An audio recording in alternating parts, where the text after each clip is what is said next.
Good morning, good afternoon, good evening, good night. Shabbat Shalom from under the dome, of course. Happy Prep Day, wherever you are on this motionless plane. My name is Noel Joshua Hadley. I'm happy to be here. Hopefully, you are too. Should I give you the good news, the big announcement, or cause you to wait a little bit longer? You've already been waiting for 2 weeks. I've been teasing it the last 2 weeks. I was thinking about, just dropping it in maybe like a quarter of the way through and making you wait it out, but I'll probably give it to you now. But first, I do want to mention that just celebrated Passover this last week. I'm exhausted. We we had quite a few people over to our house last year. You may recall we put on a retreat and out in Arkansas. This year, I decided to just uh, go back to having it at our house. And of course, the invite was open to everyone in our Tuck Discord community. Those who attend on Friday nights to Kingdomverse, they had an open invite to come. And of course, in the Tuck members as well. This is one of the reasons to join the community. And, it just obviously, if I'm going to invite people over to my house, I want to, know them. I didn't do an open invite on the internet, but it was a great time. A lot of eating, a lot of just hanging out, kayaking, with the alligators and so on and so forth. And everyone traveled a great distance to come to our house, some from very, very far, all the way from California and Alabama and all over. Of course, my wife and I also traveled to get there last Sunday. If you recall last week when I did the video, I was in my camper on the beach, and we of course moved out so renters could come in. So we had to drive back to our house. We were 100 miles away. We had to get there, park our trailer, get in the house, clean it up before guests started arriving on Sunday. And of course, the last of them just left 2-3 hours ago. So I'm on my I am kind of on a second wind right now, but I can guarantee you after this video, I'm going to crash. I mean, we were staying up till 2 o'clock in the morning, consecutively night after night, just talking. We didn't, want to go to bed, but we kind of had to. It was that kind of event. And consider coming next year. Come to our Discord community, be a member, take part, and I think I'm going to host it there again. So now for the good news, the big news, the announcement of announcements. As you guys know, I put a big emphasis on the Paleo-Hebrew scriptures. I have been promoting them here. I put all my eggs really in this basket for the last few years. I have tied the widows ministry into the Paleo-Hebrew scriptures. Pamela is translating it. Rebecca is editor and formatter, and so on and so forth. I'm going to say this really quick because people tell me all the time that they're confused about this, because apparently there's these other paleo translations out there. As far as I'm concerned, there's not.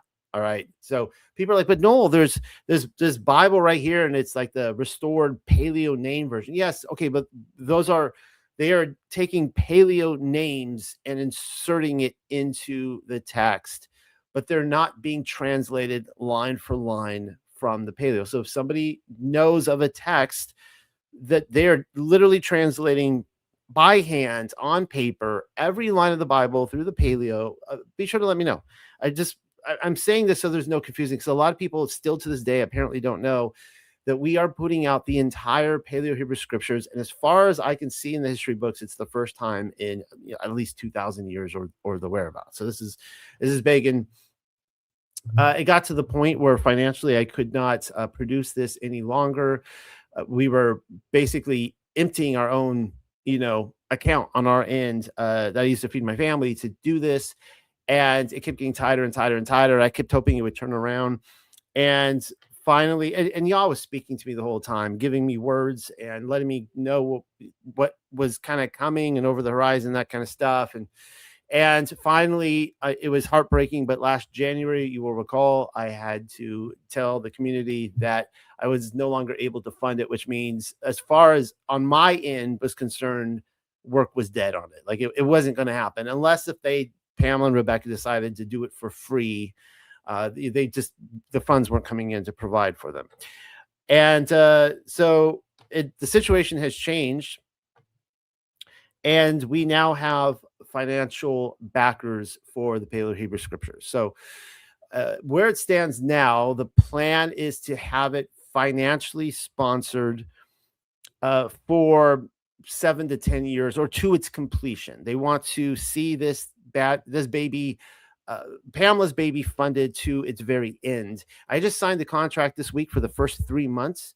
So this is a bit of a trial period, but this is great news. And I am happy to say that it is back on like Donkey Kong, and we're going to get, Yah willing, the Paleo-Hebrew scriptures put out. And so this deal that was signed, not only are they financing it, but they are going to be, now I'm not making anything on this deal. This deal is to finance Pamela and Rebecca, right? Their efforts.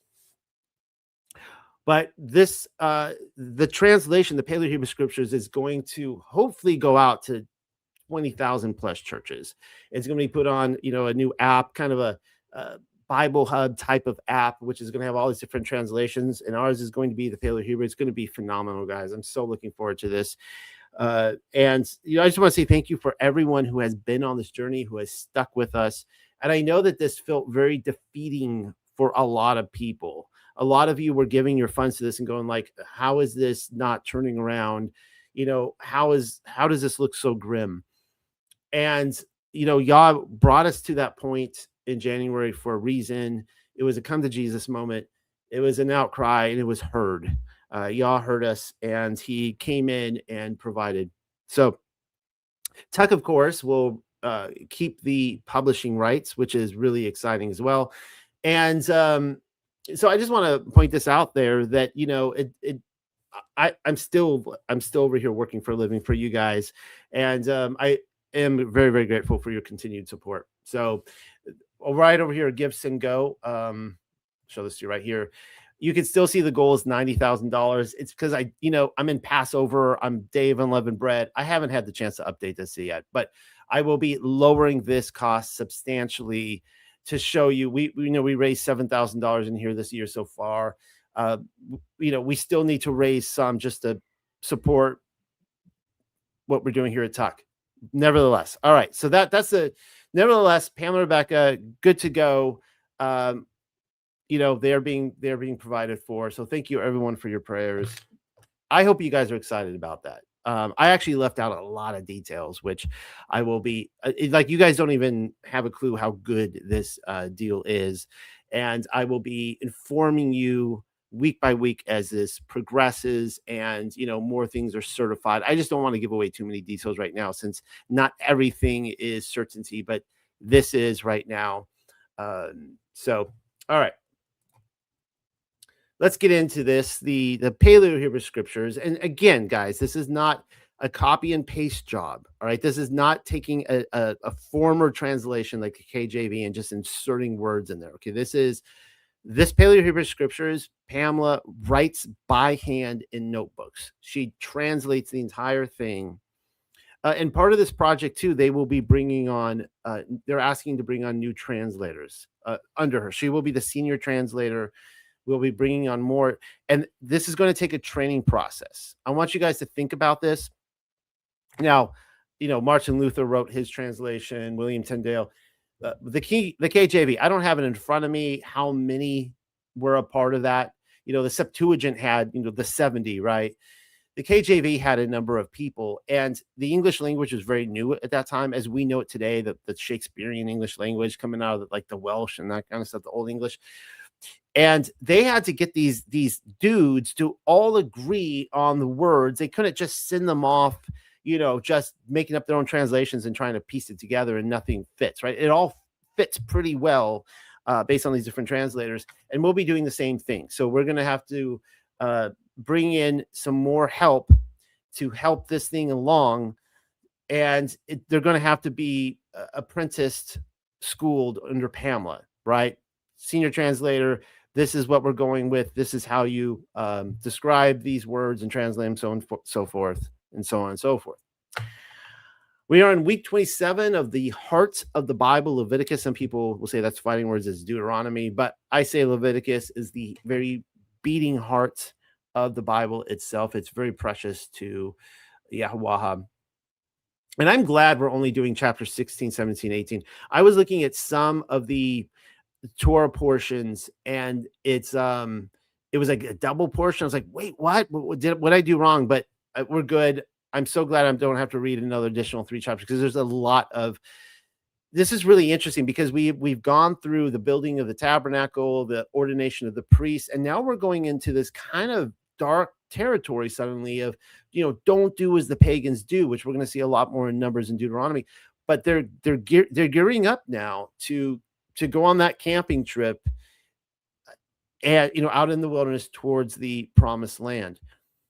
So let's start with Yahweh's prayer, reading from the Paleo. Our Father, set apart is your name, and your royal dominion, your pleasure, your delight. You will exist in Shamayam and in Aratz. And give us our bread continually, and pardon our faults, our sins and missteps, in the same manner in which we forgive those who commit faults, sins, missteps against us. And all do not bring us into the hands of testing, but guard us from all evil. Amen. All right, let's start reading Leviticus chapter 16, laws for ministering priests. And Yahweh the ever-living set words in order toward Al-Mashahah, following the deaths of the 2 sons of Aaron when they approached the face of Yahweh the ever-living, and so died. And Yahweh declared toward Al-Mashahah, set words in order toward Aaron, your brother, that he does not come at all times towards the Kudash, from the house of the veil, toward the face of the covering which is upon the ark, that he die not. For in the cloud mass I will appear over the covering of redemption. In this manner Aaron shall come toward the Kudash with a young bullock, a son of the herd, and a ram for an ascending offering. He shall be clothed in a Kudash white linen tunic, and the white linen breeches shall exist over his flesh. And he shall be girded with a white linen girdle, and he shall be bound up with a white linen turban. These are the Kudash garments. And he shall wash his flesh in water and be clothed with them. And from the congregation of the sons of Yasharel he shall take 2 kids of she-goats for a sin offering, and 1 ram for an ascending offering. And Aaron shall bring near the young bullock for the sin offering, which is for himself, and so make a covering atonement for himself, and afterwards for his house.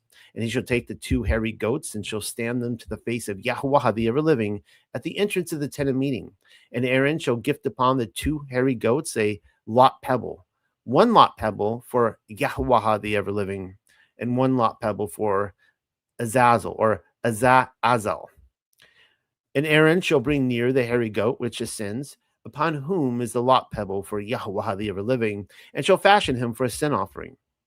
But the hairy goat which ascends, upon whom is the lot pebble for Azazel, he shall stand alive to the face of Yahweh the ever-living, to make a covering over him, to send him away into Azazel in the wilderness.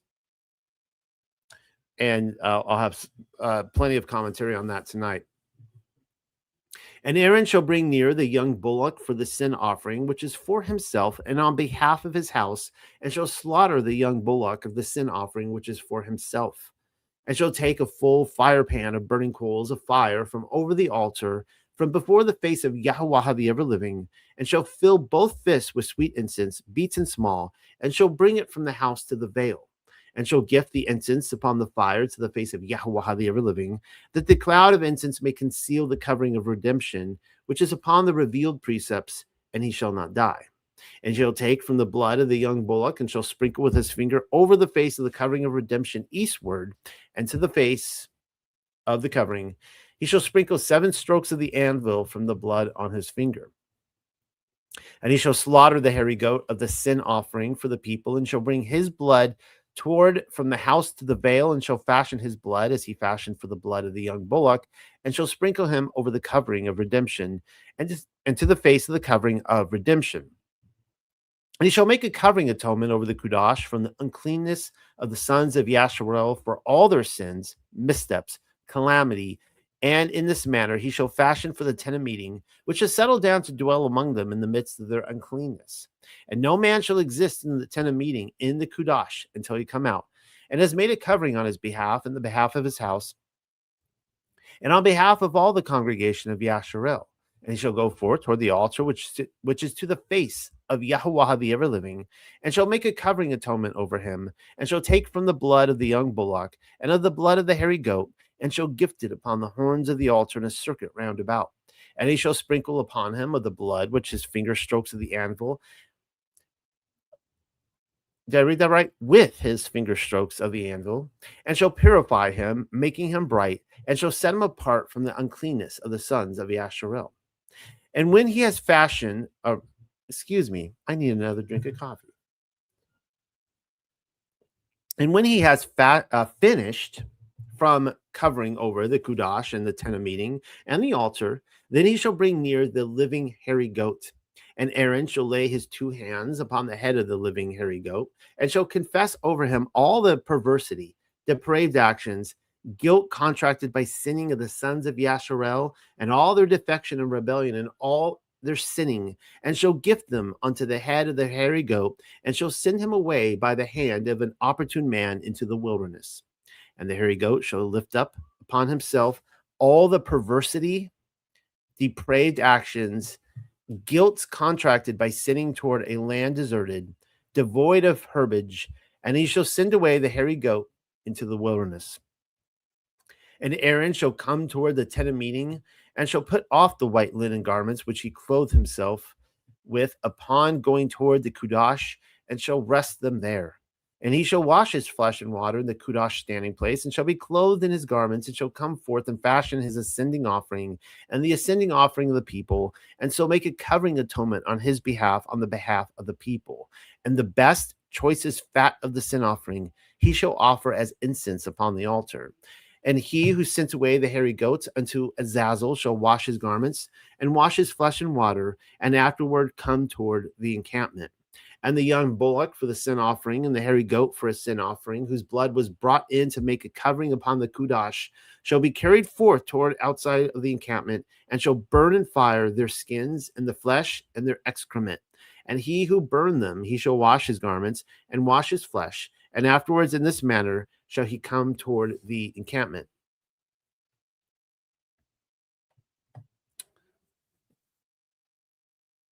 Isn't that interesting? Let me just read this again, because I'm not going to be covering this later.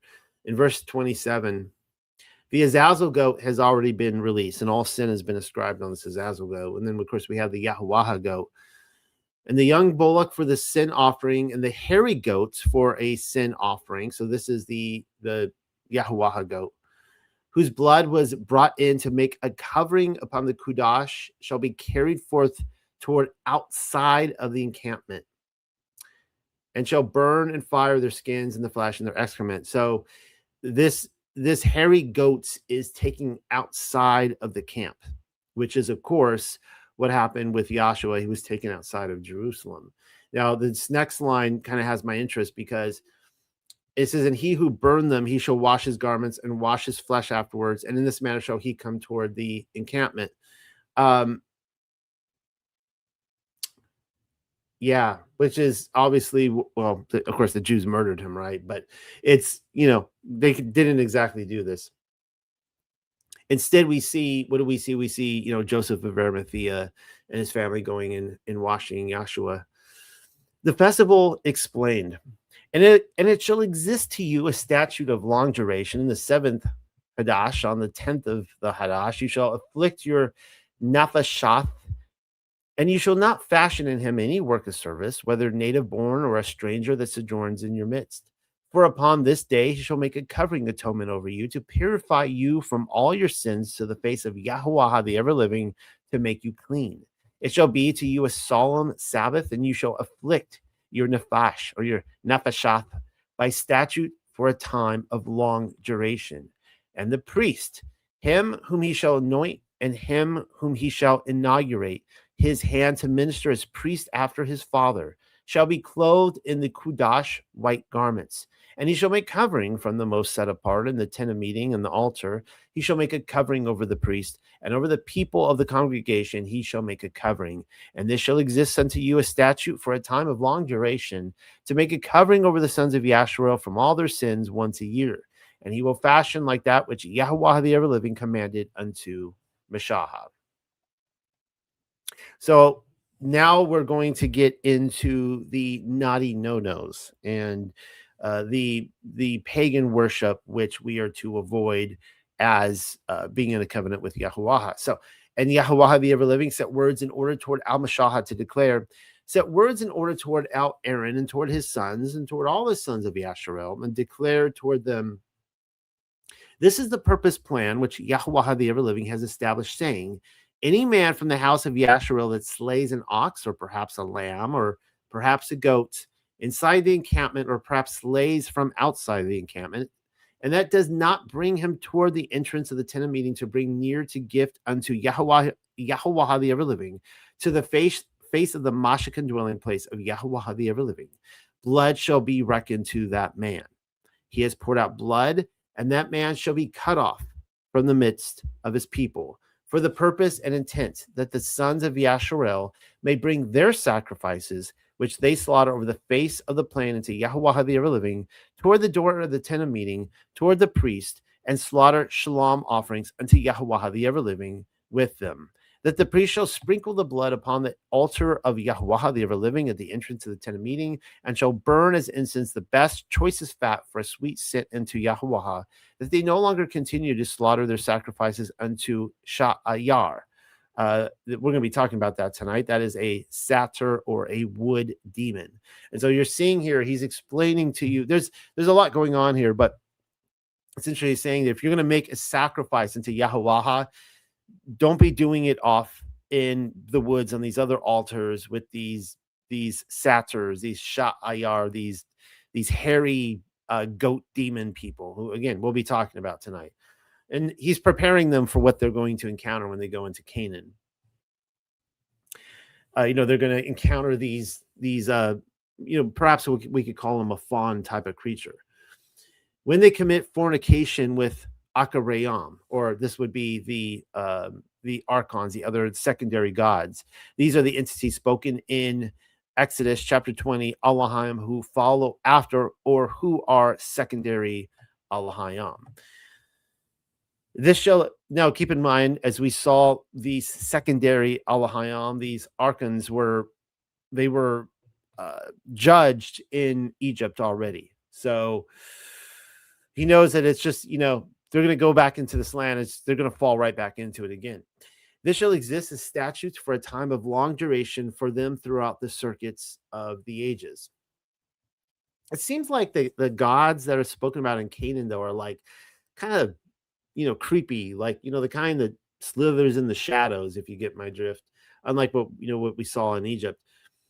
And you shall declare toward them, any man from the house of Yasharel, and any portion from the strangers who settle down to dwell in your midst, that causes to ascend an ascending offering, or perhaps a sacrifice, and does not bring him toward the entrance of the tent of meeting to fashion him into Yahuwah, the ever-living, that man shall be cut off from his people. So again, here we're getting the context, because he had stated this before and after, sandwiching between this idea of these hairy goat gods that are in the lands that are going to be leading people. Apparently they were a threat, right? They were going to lead people into sacrifices to these secondary gods. Whether or not they saw these satyr-like creatures with their own eyes, or there's just some spiritual entity that is kind of working behind the scenes, I guess is up to debate.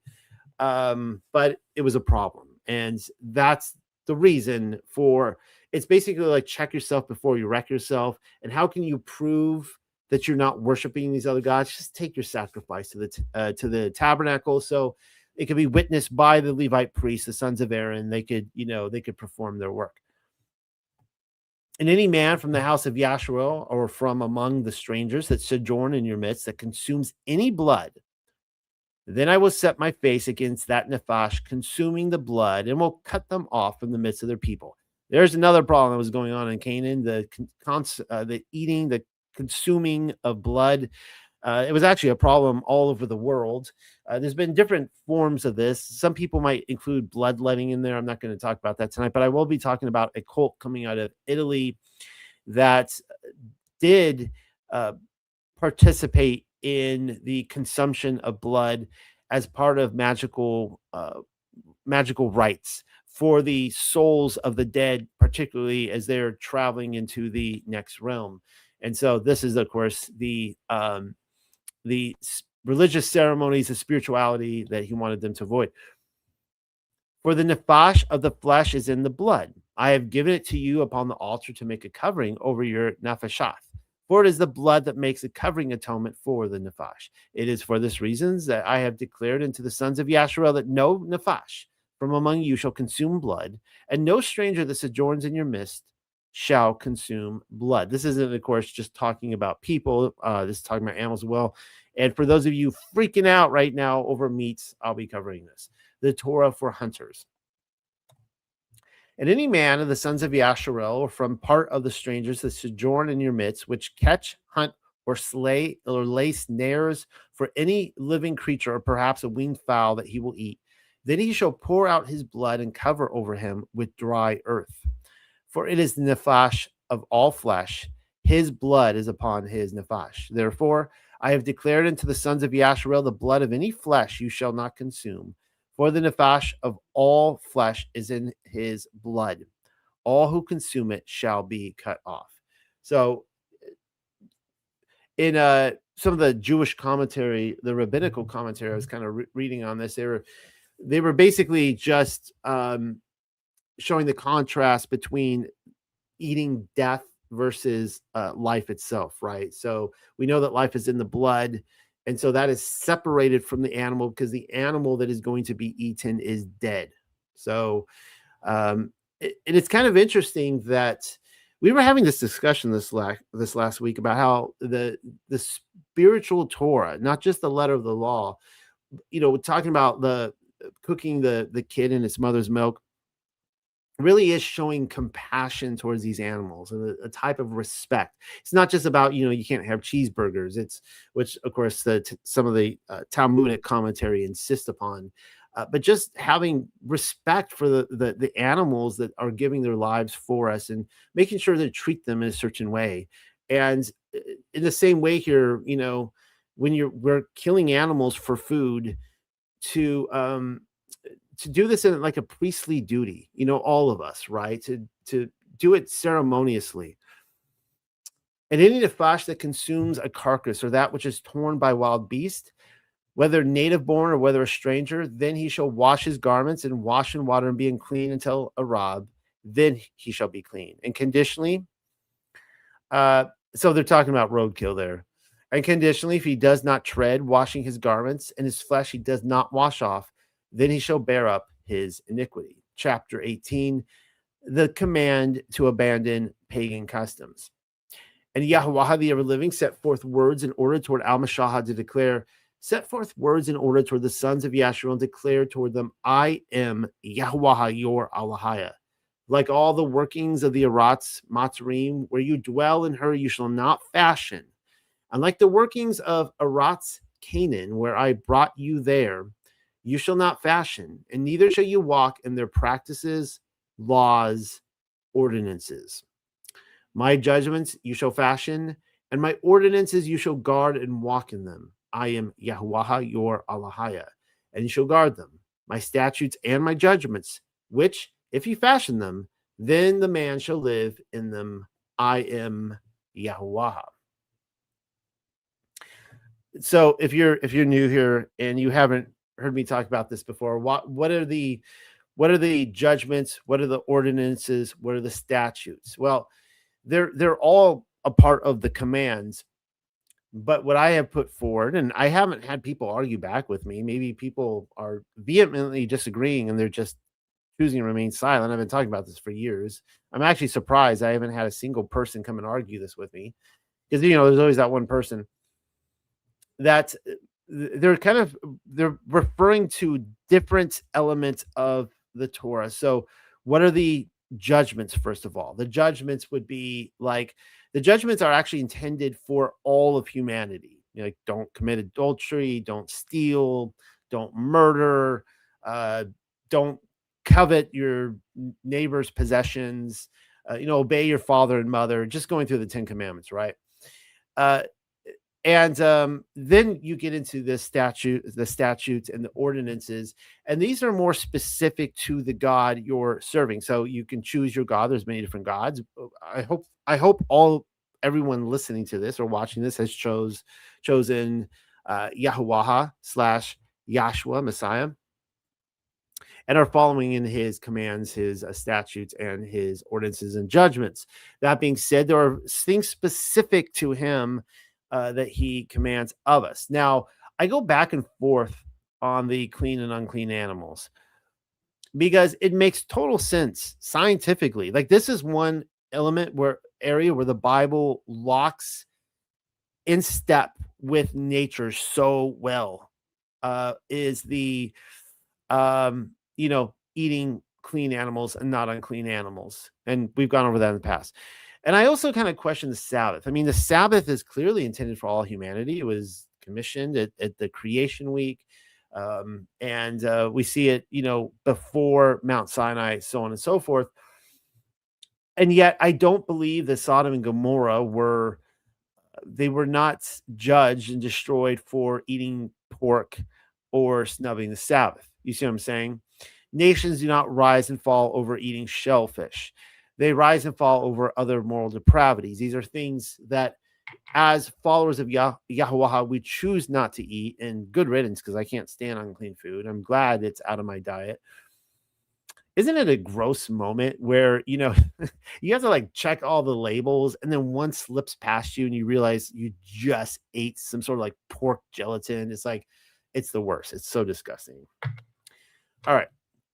Commandments regarding marriage and sexual relationships. No man of you shall draw near toward any relation by blood. His flesh shall not approach her uncovered nakedness. And again, this is telling us that this seems to be a problem in Canaan. We certainly know this was a problem in Sodom and Gomorrah. This is what they were doing. They were going off on their festivals and exchanging wives and daughters and turning a blind eye and kind of going off with everyone else. The nakedness of your father or the nakedness of your mother, she shall not remove her covering. She is your mother. She shall not uncover her nakedness. I mean, that's just disgusting to even think about. Moving on. The nakedness of your father's covenant woman, she shall not remove her covering. She is your father's nakedness. The nakedness of your sister, whether the daughter of your father or perhaps the daughter of your mother, birthed from within the family or perhaps birthed from outside the family, she shall not uncover her nakedness for you. The nakedness of your son's daughter, or perhaps your daughter's daughter, you shall not uncover her nakedness, for they are your nakedness. The nakedness of the daughter of your father's covenant woman, born to your father, she is your sister. You shall not uncover her nakedness. You know that passage there about to fathers, that your daughter is your nakedness. I don't know if other parents out there can relate to that, but when I had a daughter, I totally got that. I'm like, yeah, my daughter is my nakedness. I don't even want to think about it, but if she's ever violated, I would feel like I was violated, like they did that to me. The nakedness of your father's sister you shall not uncover. She is your father's relation by blood. The nakedness of your mother's sister you shall not uncover. She is your mother's relation by blood. The nakedness of your father's brother you shall not uncover to draw near. She is your uncle's wife. You shall not uncover the nakedness of your kalath. She is your son's covenant woman. So that would be, I guess, a daughter-in-law. Let's see what Pamela says there. Yeah, daughter-in-law. Oh, but it could mean bride or a maiden betrothed or one deeply longed for. Where were we? She is your son's covenant woman. You shall not uncover her nakedness. The nakedness of your brother's covenant woman, you shall not uncover or reveal. She is your brother's nakedness. Now, you feel like passages like this are for that one guy. He's like, and it's like, no. Like the nakedness of your brother's wife. Yeah, you can't have her either. Oh, okay. It's just like it's going down like all these things are like so obvious to us. But there's always that one person. The nakedness of a woman and her daughter you shall not uncover, whether it is her son's daughter or her daughter's daughter. You shall not take her to yourself to uncover her nakedness. Behold, she is her blood relation. This is a wicked deed. Neither shall you take to yourself a woman toward her sister, to press or distress her, to be her rival, or to uncover her nakedness in her life.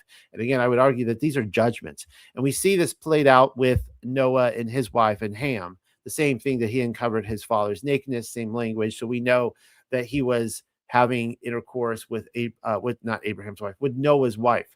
And that was, that wasn't a Sinai ordinance that was specific to Yahuwah necessarily.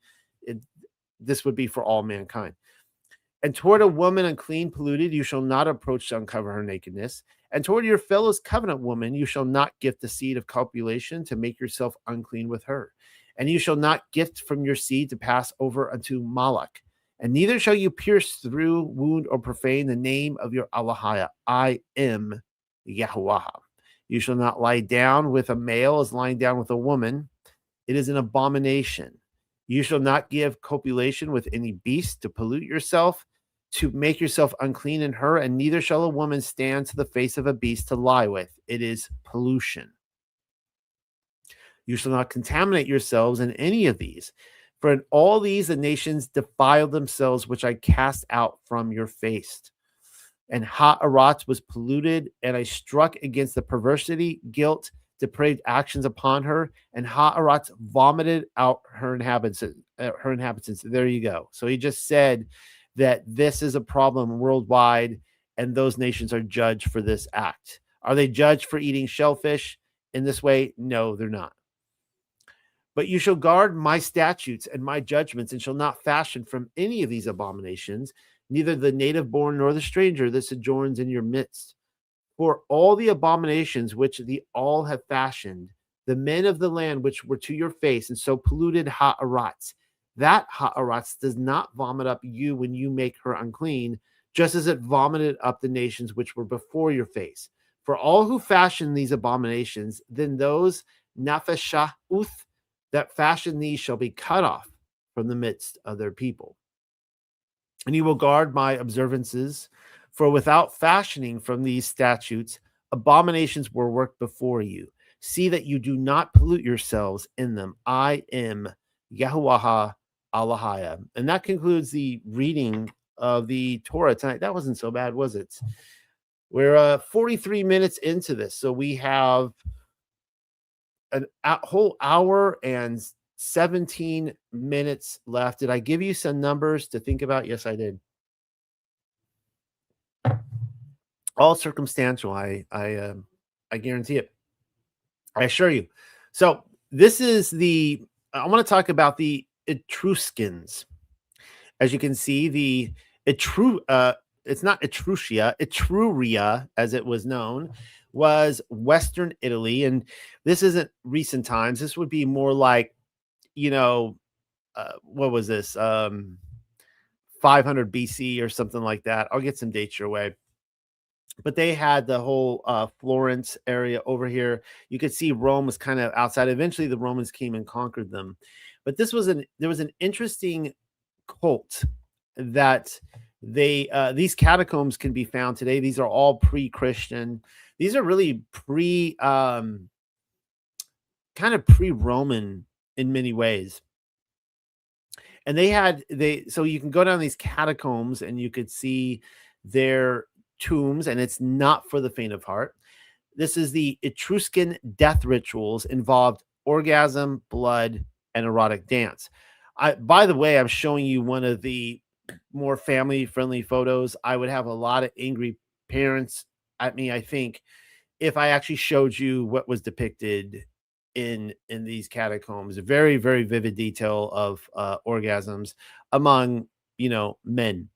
Many, many men, and maybe one or two women thrown in for health.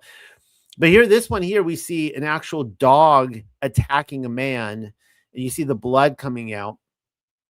His face seems to have a covering all over it, so he looks like he's a slave. He's bound up. Maybe it could be a gladiatorial mask, which is kind of interesting because he looks like he does have a weapon. But we see a guy that there's like a naked dude running away. He's out of here, but that guy, he has a leash telling you that this whole thing is controlled. And all of these depictions in here are are part of this death ritual. So the Etruscans lived in what is today Tuscany, Italy, in the island of Corsica from about 700 years BC. The region was eventually conquered by the Romans, as I stated. There's this guy, a professor of emeritus. His name is Rasmus Brandt, and he has studied these catacombs for many years. And he talks about that when somebody would die, they would go down there and they would dance and party, which is like, I guess that's one way to conduct a funeral. And there would be, eroticism, and they would get very brutal and violent down there at the same time. And here's some of the reasons being. He has diagnosed 3 phases of death. There's when the person dies, that's the separation phase, which occurs at the moment of death when the soul is released from the body. Number 2, there's the transition phase, when the soul sets out on its perilous journey across the border of death to the kingdom of death. And then there's the reunification phase, when the soul comes to the kingdom of death and meets its ancestors and celebrates with a big party. And so they would basically mimic all 3 of these things in their whatever was going on down there. So this is kind of what I wanted to show here. Now, the thing about the orgasm itself, and this is where we get into Aleister Crowley or Crowley's sex magic, in the sense that it is used for creation of the material realm or even the spiritual realm around us. And this is one of the ways he opened portals, conjured spirits and that sort of stuff.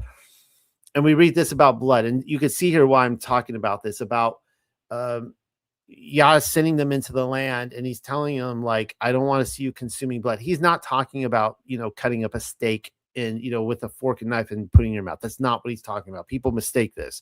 He's talking about strictly spirit, that there's a spiritual connection to the consumption of blood. Blood may also have been an element that the Etruscans used to ensure that the soul reached the kingdom of death and gained eternal life.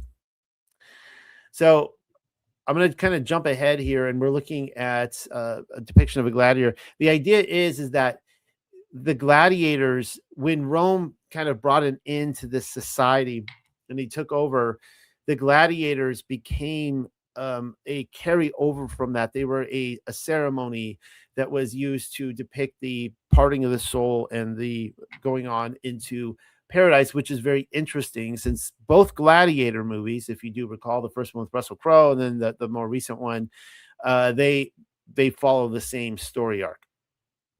This is an article called Between Horror and Hope: Gladiators' Blood as a Cure for Epileptics in Ancient Medicine. I'm going to show you this right over here. This is where you can, they source all these articles here, which obviously I don't have time to go through. Physicians of Gladiators in Ancient Rome is one of them. And this is the emphasis. The origins of the sacred properties of blood of a slain gladiator likely lie in the Etruscan funeral rites. So what would happen is that it was very common when a gladiator killed somebody that people would rush into the arena to grab their blood or other perhaps body parts and actually eat them. It's pretty disgusting to think about. Yeah. So that was a practice that went on for a very long time, and the consuming of the life of another person. I mean, that's what the Torah says, right? The life is in the blood. And so taking the blood, the life of another person, was a way to perhaps prolong your own life, right? And isn't that interesting? Because the scientific community today does the same thing, essentially. And I'm going to leave it up to all of you to decide whether or not you should take somebody else's blood. I'm going to make up my own mind about that, and I'm of the opinion that I don't want anybody else's blood. I don't want anybody else's life in my own. If it's my time to bleed out and die, I think I'm just going to bleed out and die, if that's what Yah wants. I mean, he said, life is in the blood, and don't consume other people's blood. So I take that pretty seriously. And why do they give you other people's blood? To prolong your life, right? That's what the magicians did for many years. Now, for everyone who's freaking out there about meat, I just want to show you that you have well, you have medium well, you have medium rare, you have rare, but actually they left one on the geological columns of meat rarities. They left out one. There is also Chuck Schumer barbecuing hamburgers. And as you can see that he likes to, I mean, he doesn't even look, I don't know, human there, first of all, but he likes to put the cheese on it while it's still raw. And I don't even know how he's going to flip that thing. Because generally, you don't, it's just going to stick to it. You kind of you have to ask the question if this guy ever barbecued in his life. And clearly they're setting up a photo here to try to make him look human. They didn't do a very good job of that. I don't even know why they did you know, I don't even know why they did the hot dogs first. I would have done the hot dogs last, but so what you're looking at, the red stuff, guys, that's not blood. All right. The blood has been drained. I have spoken to a woman, a Torah woman. She spent many years of her life at a steakhouse, and she knew there was no blood in their meat, and yet there's some, I don't know where this originated from. In the consciousness of society, of Western society, people are terrified of the red stuff. They think it's blood, and they would go to the steakhouse all the time and say, I don't want blood in my meat.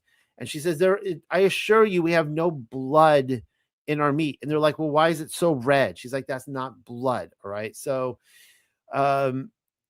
this is a myoglobin. You could call it myoglobin or whatever, but it's myoglobin. It's basically the oxygen level resulting in the meat color. So my understanding is that the longer you cook it, the less the oxygen burns up, right? And the oxygen is gone, and it becomes less colorful. It becomes just more and more like I don't know, dead, I guess, just all burnt up. But some people, and this happens in the Torah community, I've eaten at, God bless them, I've eaten at the house of Torah people, and they burn everything to a crisp because they are so afraid. And let me just tell you, the thing is that it is impossible to I would think it would be impossible to remove DNA. I mean, talk to any CSI person who has to, or people have to go clean up a crime scene and there's blood everywhere. That's hard to clean up as it is. Get out of the carpet, the rug, the curtains, and the wall, and everything like that. Probably even the stench of death. But I don't think you're ever going to fully get rid of it. But I think we can rest assured you're okay. So there is no blood in meat. Blood is removed during the slaughter process, and afterwards, very little blood remains in the muscle tissue. I mean, we're talking very, very, very little here. The red liquid is water mixed with a protein called myoglobin. Myoglobin, a protein found in the muscle cells of animals. It functions as an oxygen storage unit, providing oxygen to the working muscles. Myoglobin is what separates white meat from red meat. The more myoglobin cells, the redder the meat is. So there you go. And of course, the cooking on the fire kills. What does fire need to breathe? It needs oxygen, and it just sucks it out with a straw. Or you could be Chuck Schumer here, and I guess that's how he likes his burgers. So, don't be a hater. Hate the game. Let's talk about menstruation. Did I read this tonight? I feel like I didn't somehow. I didn't cut it out, did I? Well, anyways, well, I'm live right now, so I'm not going to go back and look, but it's weird. I don't remember reading this tonight, but it was there. And toward a woman unclean, polluted, you shall not approach to uncover her nakedness. And toward your fellow covenant woman, you shall not gift the seed of copulation to make yourself unclean with her. And you shall not gift from your seed to pass over into Malach. Okay, we did read this. And neither shall you pierce through, wound, or profane the name of your Allah. I am Yahweh. You shall not lie down with a male as lying down with a woman. It is an abomination. You shall not give a copulation with any beast. Okay, we read all this. But I want to talk about the lying down with a woman who is unclean or polluted. It's speaking of her time of month. This is interesting. This comes from the book of Lamech of Cain. And again, putting out a forewarning there that I can't prove that this book is legitimate. If it's very old, I don't know. It is definitely not a extra biblical book. It is a book about Lamech of Cain, and he's a wicked dude, and it's not trying to hide that fact. But it gives some, if this has any legitimacy to it, it has some very interesting insights to pre uh, diluvian deluge culture on the earth. It says, men then uncovered, let me just read from the top here. And there was violence on the earth and violence in all things, for there were less women, and the men continually sought strange flesh for gratification. The wrath of, so we could imagine all sorts of things for strange flesh here, animals, maybe even, other men. The wrath of living things was a force that the earth had never seen. Evil spread like locusts, resting upon every part of the land, and there never will be evil such as that again. Men then uncovered the nakedness of their fathers and their mothers. They uncovered the nakedness of their brothers and sisters and the nakedness of their own children. And men approached their blood relatives to uncover their nakedness, sharing all that was carnal within their family. And the prize was to uncover a woman's nakedness during her menstrual impurity. So there you go there. That was the prize. Uncover a woman's nakedness during her menstrual impurity. There were more carnal than any men who ever walked the earth ever since, for they did not have the understanding of man. For carnal men know and fools understand. Blood sacrifices were offered with leaven. For the bread of wickedness was fresh, and the wine of violence intoxicated all living things. And curses fell from the mouths of men and into the earth throughout the day and nights. And the earth was something or something. Obviously, I didn't. There was plenty more to read, but that was enough of that. It seems that when it's talking about the earth will never be this wicked again as before the flood, isn't it interesting that they're going into Canaan? And we know that is Canaan is coming from the curse through what Ham did, right? So, and of course, Ham is serpent seed. He is a continuation of Cain. And so it seems like some of the pre-flood culture, I mean, everything we get even from the Egyptians, and I think the Sumerians, seem to paint Canaan as like the wild, wild west. It was just, it was a place that you went to if you wanted to be wicked and just live by these very carnal rules, even at the time of the Exodus. All right, so Azazel. Now I'm going to be going through a paper that I wrote, as you can see, a couple years ago, Azazel and the Five Satans, and from here I'm going to springboard off to a lot of fun little facts. So in Leviticus 16:10.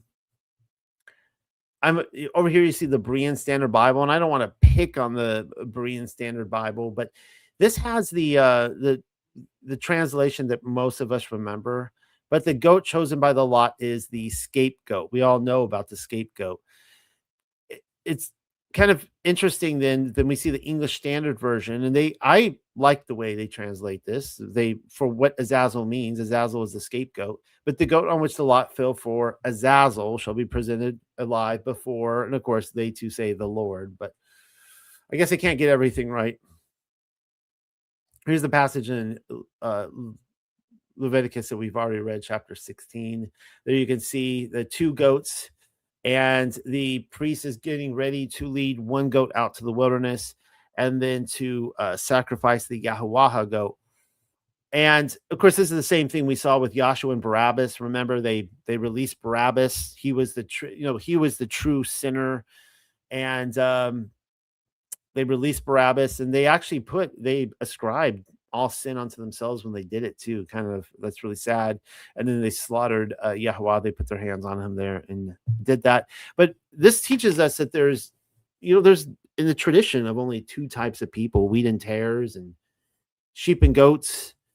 We have the two goats, Azazel and Yahuwah, and really it's one or the other, right? Either we're a living sacrifice and we are going to the temple, the tabernacle, to a holy place, a kudash place to be a sacrifice, or we are wandering through the wilderness like Azazel. And we're actually going to see a few passages that describe exactly that. This comes from Matthew chapter 12, and this is Joshua speaking. He says, when an unclean ruach, an unclean spirit, goes out of a man, he goes through dry places seeking rest and finds none. This is exactly what the Azazel goat does. And isn't it interesting description here that he's seeking rest and he doesn't find rest? And what are we called to do? We're called to our Sabbath rest. That's right now.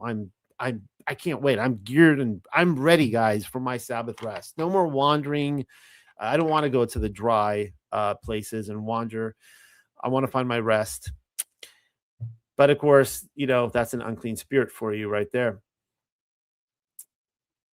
Of course, Azazel goes back to the book of Enoch, and this is where we get into the 5 Satans. I always like reading of this, so I'm going to go through this whole passage here. Yes, there are 5 big baddie Satans. It's kind of like in Lord of the Rings. I think this is a good example. I guess even Star Wars. Remember, the first film had never had the Emperor. They did refer to the Emperor, and he did kind of make a phantasm appearance in the second one. We never met the Emperor until the 3rd film. And you kids out there are going to be confused. I'm talking about the original trilogy. I'm not talking about episode 1, 2, 3. And it's like that in Lord of the Rings too with Saruman, right? Like he wasn't, even though he's the big baddie of the trilogy of the Lord of the Rings, he's actually serving, I think it was Melkor. He's serving an even bigger baddie. He never even makes an appearance. And so it's the same thing with these 5 Satans. And these are the chiefs of their angels and their names, and their chief ones over hundreds and over 50s and over 10s. So these 5 are, it says, over chiefs, over hundreds, 50s, and over 10s, over many more Satans. The name of the first, Yikon, that is the one who led astray all the sons of Allahayam and brought them down to the earth and led them astray through the daughters of men. I'm assuming, I'm under the impression that that's Samjaza. And it's kind of interesting that we have a name change, telling us that they have many names. And that's going to be important here because we don't actually read the name Azazel, but I'm going to be telling you which one I think is Azazel here. And the second was named Kesabel. He imparted to the holy sons of Allahayim evil counsel and led them astray so that they defiled their bodies with the daughters of men. And the third was named Gadril. So I'm telling you right now, I'm of the opinion that this is Azazel. I've had people argue against this point, but there's too many comparisons here to ignore. So Gadril is the serpent. It's certainly the serpent in the wilderness, right? The one we call Satan. This is his name, Gadril.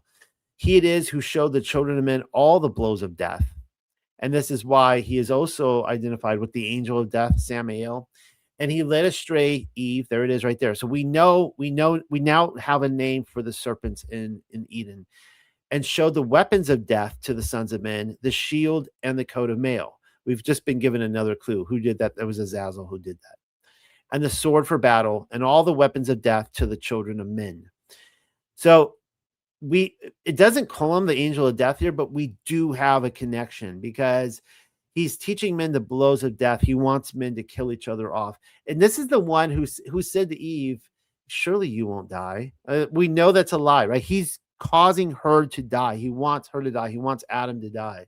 And so this is, and I've shown to in the past with these weapons of war, these shields, this armor, this kind of stuff. This was an angelic technology. All these metals, we know that they existed. So it's not that they're unrighteous.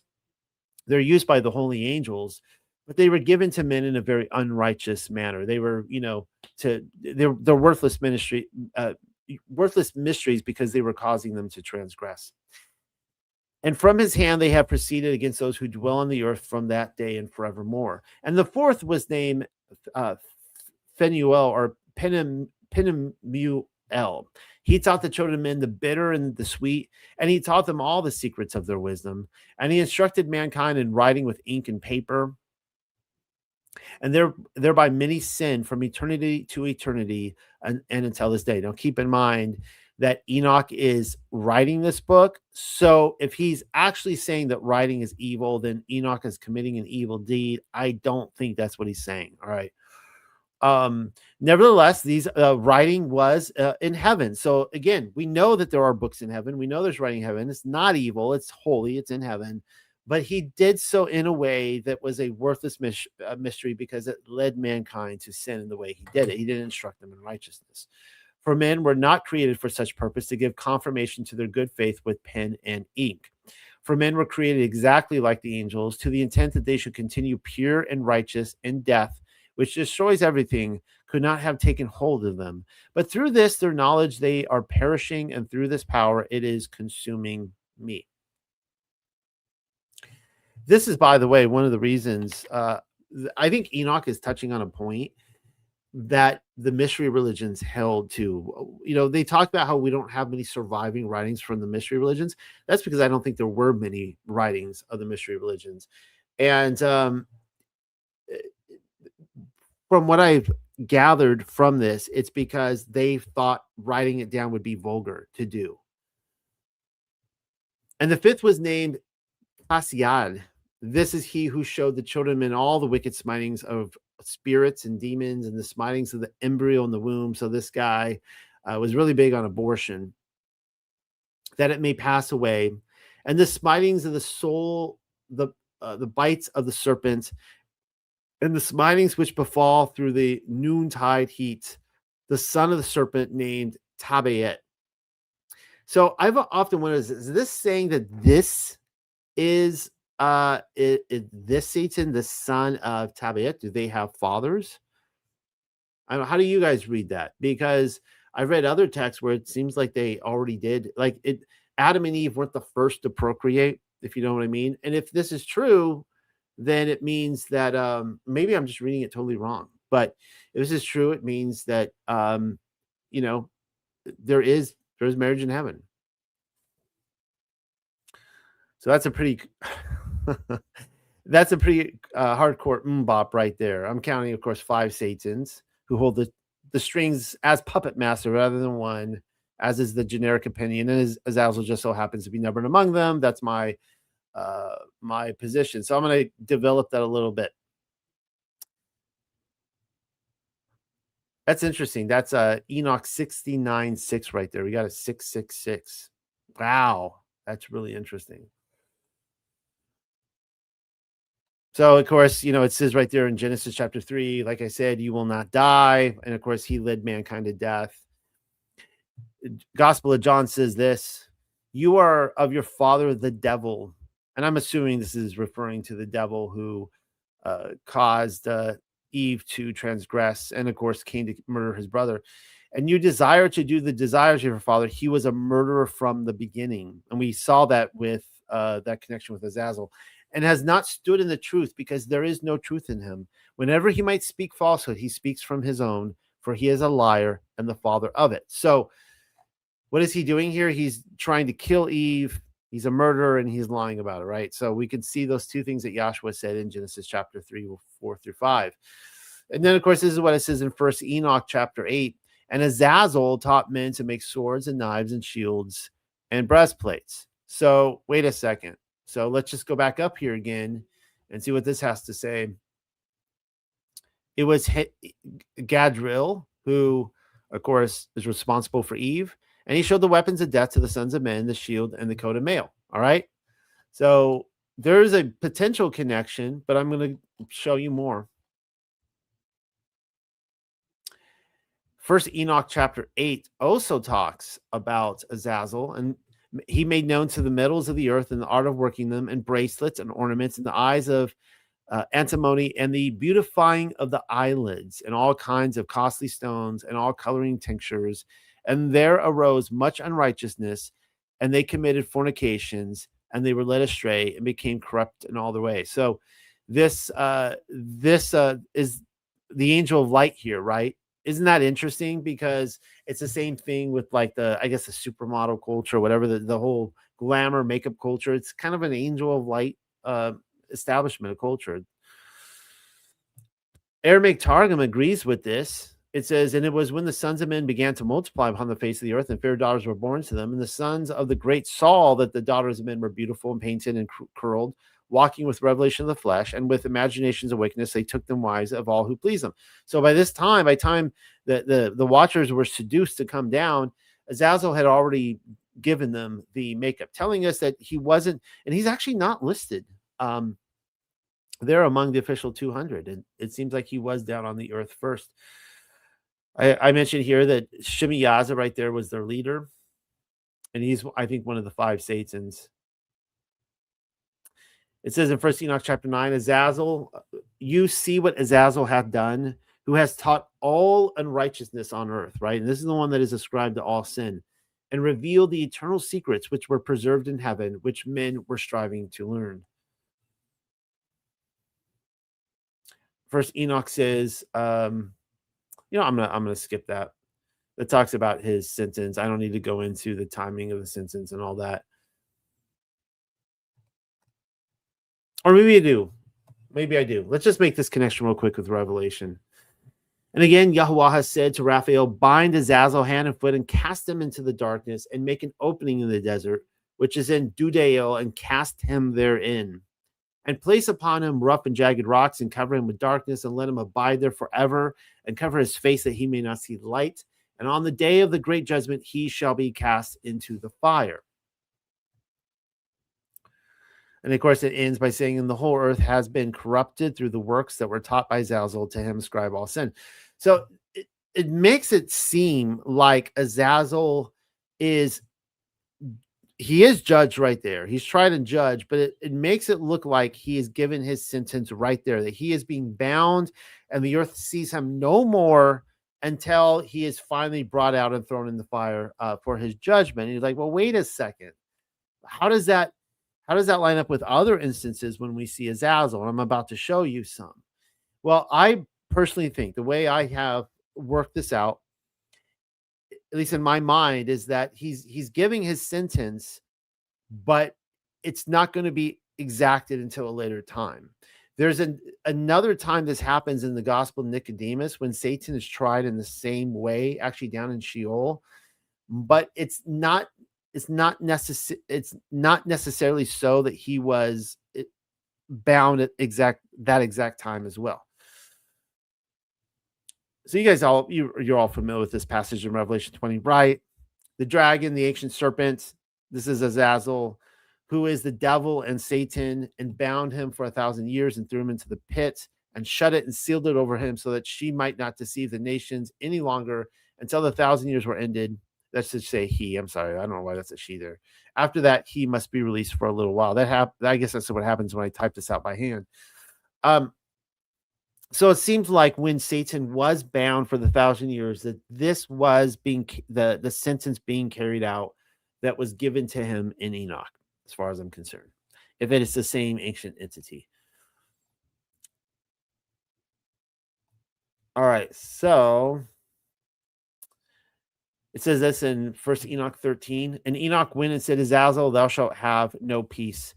A severe sentence has gone forth against thee to put thee in bonds.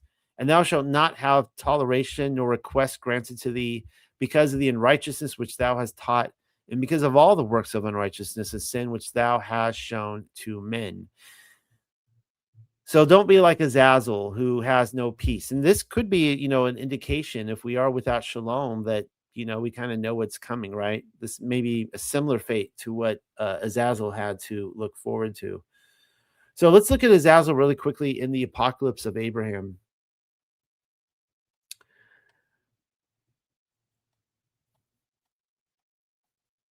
I don't know if I need to give a whole context on all of this.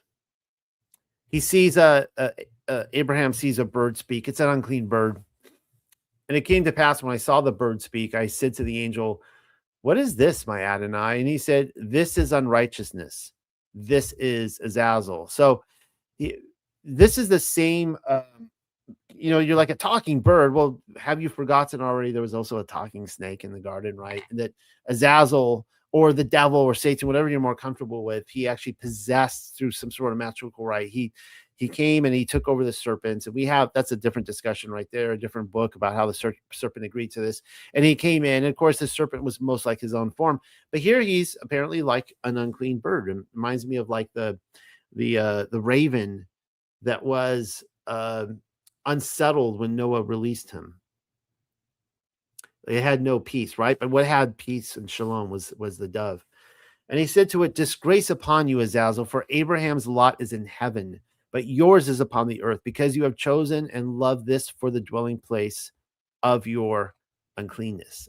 That's from the Apocalypse of Abraham, chapter 12 and 13. Here's from part 14, chapter 14. And the angel said to me, know that from henceforth the Eternal One has chosen you to Abraham. Be of good courage and use this authority so as far as I bid you against him who slanders the truth. Should I not be able to put him to shame who has scattered over the earth the secrets of heaven? So there's another reference right there to Azazel being responsible for the mysteries of heaven, the worthless mysteries, and has rebelled against the mighty one. Say to him, become the burning coal of the furnace of the earth. Go, Azazel, into the inaccessible parts of the earth, for your heritage is to be over those who are with you, the ones brought forth with the stars and clouds, and with the men whose portion you are, even those who exist on account of your being. What does that mean, that the men who exist on account of your being? It means that Azazel has children, human children, in the Rosemary's Baby tradition, and I'll be touching that really quickly tonight since it did come up. I love this right here in Apocalypse of Abraham 13 through 15. I do want to cover this, and it says, and I uttered the words that the angel taught me, and the angel said to me, answer him not. So Azazel is trying to get Abraham to talk. He's actually, asking him questions. And the angel says, stop, answer, don't even talk to Azazel. For Elohim has given him power over those who answer him. Now, I want you to think about this in terms of like law enforcement. They pull you over and they like to ask questions. Do you know what you did? Right. And this is why it is important that we complete the fifth, because to answer someone's question, you are putting yourself under their authority. This rule works online too. When the trolls come, and as soon as you answer them, you're actually you're kind of, in a way, you're giving them what they want, and you're putting yourself under their authority, especially if they start asking questions. I find that often to be true too, that if I go and ask someone a question, and it's kind of like maybe a heated skiff going on, like they won't answer it, because again, it's true. It puts people under your authority.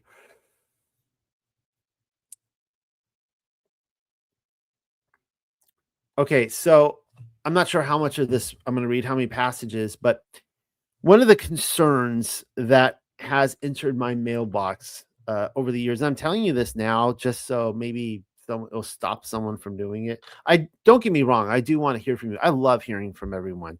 I do get busy at times, and so sometimes when people send me on a grail quest, I'm not able to fulfill that. Like, sorry, I can't drop everything right now and go off for 20 years to answer your question.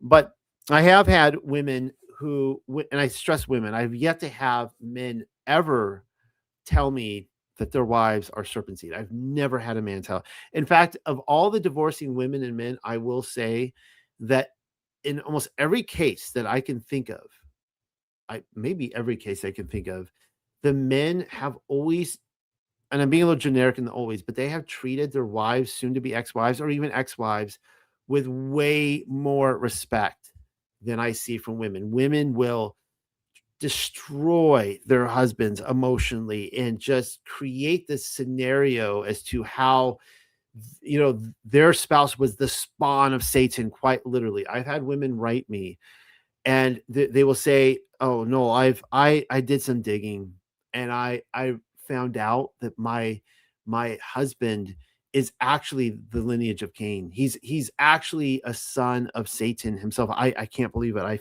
I married into serpent seed, and my children are now serpent seed. This is so upsetting, and I can't stay with my husband because of this. And I know what they're trying to do.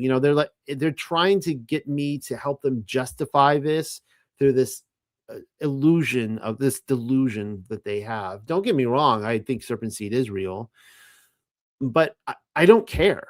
I really don't. Like, it does not matter where your blood comes from to call you my brother.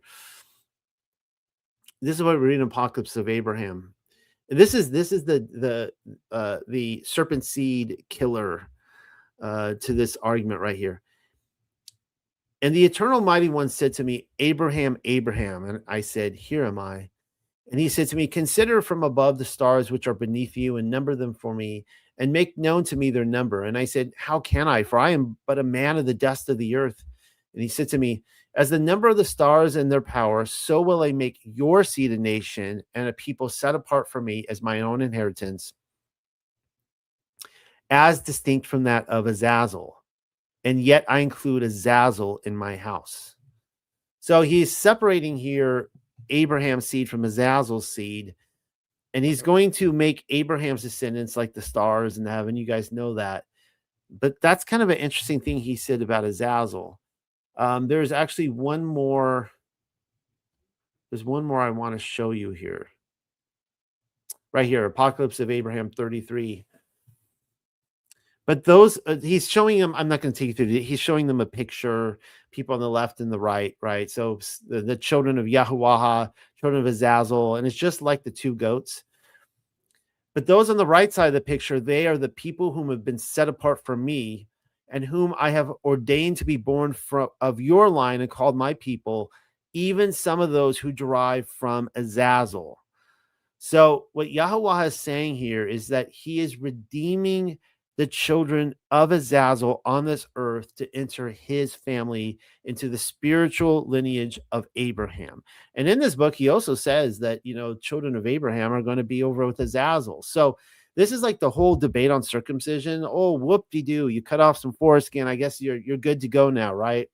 Wrong. That's meaningless if you're not, if your heart is not circumcised. You can still very much be a wandering, restless child of Azazel. So you can, in this instance, you can be blue-blooded and you could be descended from, those people. If you want to take that, if you want to do that genealogy history and figure all that out. And yes, you're not damned for that. You can still be saved.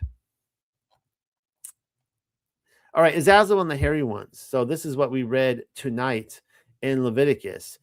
And they only appear, I think, twice in the Bible. They're in the Paleo, they're called the Sha'ayar. And these are, of course, the in league with the Akarayam. The second time we see them is in 2 Chronicles 11. And the priests and Levites that were in all Yashrael resorted to him out of all their coats, for the Levites left their suburbs and their possessions and came to Yehuda and Jerusalem, for Yaravam and his sons had cast them off from executing the priest's office into Yahuwah. And he appointed his own priests for the high places and for the serum and calf idols he had made. So in this story, Jeroboam, or Yeravam, the king, he's the first king of the northern kingdom, right? So we had Solomon, and then the kingdom split. You have Judah in the south, the southern kingdom, which stayed with the Levites. But the northern kingdom, the first king, he grabs some Levites and he separates them to go to the very places that we read in Leviticus that they were not to do.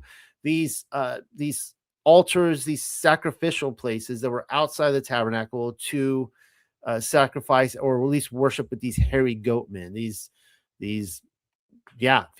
I guess fawn-like creatures, these pan creatures that were running around at this time still in Israel. So here's kind of perhaps a depiction of what they may look like, the Serim. I'm just kind of going over.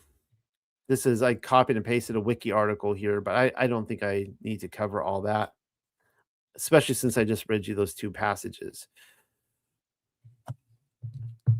So I guess I was wrong. They do appear more than twice. We also see this in Isaiah 34. My bad. Sorry. At least there's 3 instances.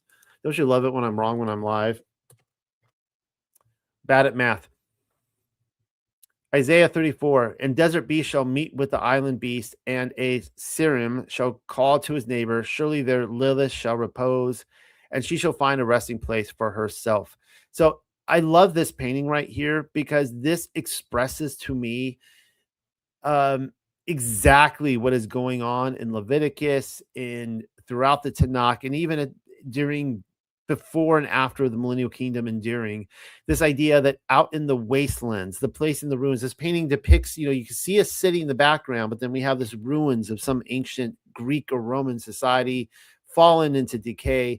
And out there lives these dryads. There looks like they're playing flutes, almost like sirens that are drawing this guy in, and he's mesmerized by these women and this fawn, this Pan character, and they're it's insinuated that they're going to take part in some sort of sex ritual. Maybe there'll be blood. I don't know, but Pan can't keep it in his fur. You know what I mean? And so they're going to you have to go to these wastelands in order to receive this forbidden knowledge, these pagan rites that Yah warned them against. All right, let's talk about Sasquatch. This is the Patterson Gimlin film right here. Actually, before I read from these, I want to show you this picture right here. This is a close-up. This is I don't know if you've ever seen this. This is amazing, this photo. This is the most up close, cleaned up photo from the Patterson Gimlin film. I don't know about you, but that does not look like a mask to me. That looks like a living entity. Now, the two most dissected films of the 20th century, short films, are probably the Zapruder film and the Patterson Gimlin film. The Zapruder film, of course, was of the JFK assassination, November 1963. This would be the summer of 1967 when this was filmed by Robert Patterson out in the redwoods, I guess the rainforest, if you want to call it that, of Northern California, just south of the Oregon border, about 20 miles from the Pacific Ocean. And is this a hoax? Is this not? I'm of the opinion that it is not a hoax. And I'm going to stand my ground on that, despite some new information that is coming to light at present. The difference here with the Zapruder film is that the Zapruder film has been dissected and dissected and dissected, and it has been shown to have many anomalies. It has cuts. There's problems with the footage. It has been tampered with, perhaps multiple cuts and overlays. And I've covered that in the past. I have a paper on it, on the JFK assassination hoax. And so keep in mind, the people who dissect the Zapruder film the most say there's something really wrong with it. Most of the people out there who are saying the Patterson Gimlin film is a hoax are the people who are not studying it. I'm telling you right now. It's the most superficial answer. Oh, it's an ape suit. I could see the zipper. Ha ha ha. Whatever. The people who have devoted decades to studying this 30 seconds of film. It's really like 10 seconds that you get a good sighting of Bigfoot. It has been dissected and it has been dissected, and it's showing more and more legit. I'll give you just a quick few details. I'm going to play the film for you really quickly so you can see this. I'm actually sharing the screen right now, so hopefully I don't get this came out. This can. Oh man, it's really slow for you guys. Sorry. Maybe I could play it a few times. It'll pick up. Oh, there we go. It's giving problems. So this came out about 10 or 15 years ago when somebody cleaned it up and they showed it was no longer a shaky camera. I think it was Eli Marzulli who was like, when he saw this, I mean, he was even a skeptic, and he's like, oh, like this is like totally legit. I mean, this changed everything right here. And you can clearly see that there's muscles, there's fat, there's actually bone structure. They've run this program through the most sophisticated AI, and they're finding that there's no mask, there are no gloves, there's no zipper. This is footage of a creature with constant hair. There's no cutoff there. There's nothing stitched in there. And the results of AI are showing that there is no animal like this. Is not a gorilla. It's not a bear. It's not a human. Um, we see, of course, we see a butt. We see breasts. We know it's a female. People have even criticized the white feet, but researchers have gone to great lengths to show that this sandy bank would actually, create that white feel. There's actually a place in this film where you could see, I think, what looks like a handprint, and it may have been the Sasquatch handprint. It's like white, like he was actually marking territory or something like this. And of course, casts were taken from this. Now, the reason I'm bringing this up now, I find this really interesting, and about like 3 or 4 weeks ago, there was a new documentary that was released, and I can't even remember the name of it offhand. I haven't seen it yet. Most people haven't seen it yet. It's been screened in very few places. Most of the Bigfoot researchers who wanted to go see this couldn't even see the screening. So in that documentary, they have claimed to come out with find new footage in a vault that is less than a minute long. I think it's 30 seconds to a minute or something like that. It's very short, where you can see the Patty Sasquatch, and it's a person in a suit. And I guess you can see. I haven't seen it. Most people haven't seen it, but apparently it shows a head, and people are like just celebrating the streets. Ha ha ha! This is a hoax. We knew it all along. Well, I mean, I'm gonna reserve my opinion to actually watching this, and I hope most people who are crying hoax are the ones who haven't seen it. They don't realize that there are people who were involved in this film, who were interviewed for the film, who saw the footage long before the film was released, and they're like, "Whoa, hold on here! Like that, this is not a closed case." So the claim is that in 1966, that Bob Gimlin, where we get the Patterson Gimlin film, he claimed he was never there at the site. We could actually see him on a horse with his pistol, and the camera pans or something like that, and you see the actor in the suit. William Munns, who wrote some of the best commentary on this, not the Superior film, the Patterson Gimlin film, he was the Hollywood guy who did worked on like Planet of the Apes, and he did all the different suits and stuff. And he has studied this film and he said it is impossible that it is not a man in a suit. It cannot be replicated. He showed all the working mechanics and everything like that. He was one of the people who saw this new footage, and he was just like, whoa, hold on here. He said this suit in the movie they're showing, the new footage, it's not the same suit. It's not. It looks like a suit that is worn by a person, and you could tell it's a different Patty suit. So the theory that what they're going with is they're claiming that in 1966, this film was filmed a year in advance before the 1967. It was like a rehearsal to the actual shoot.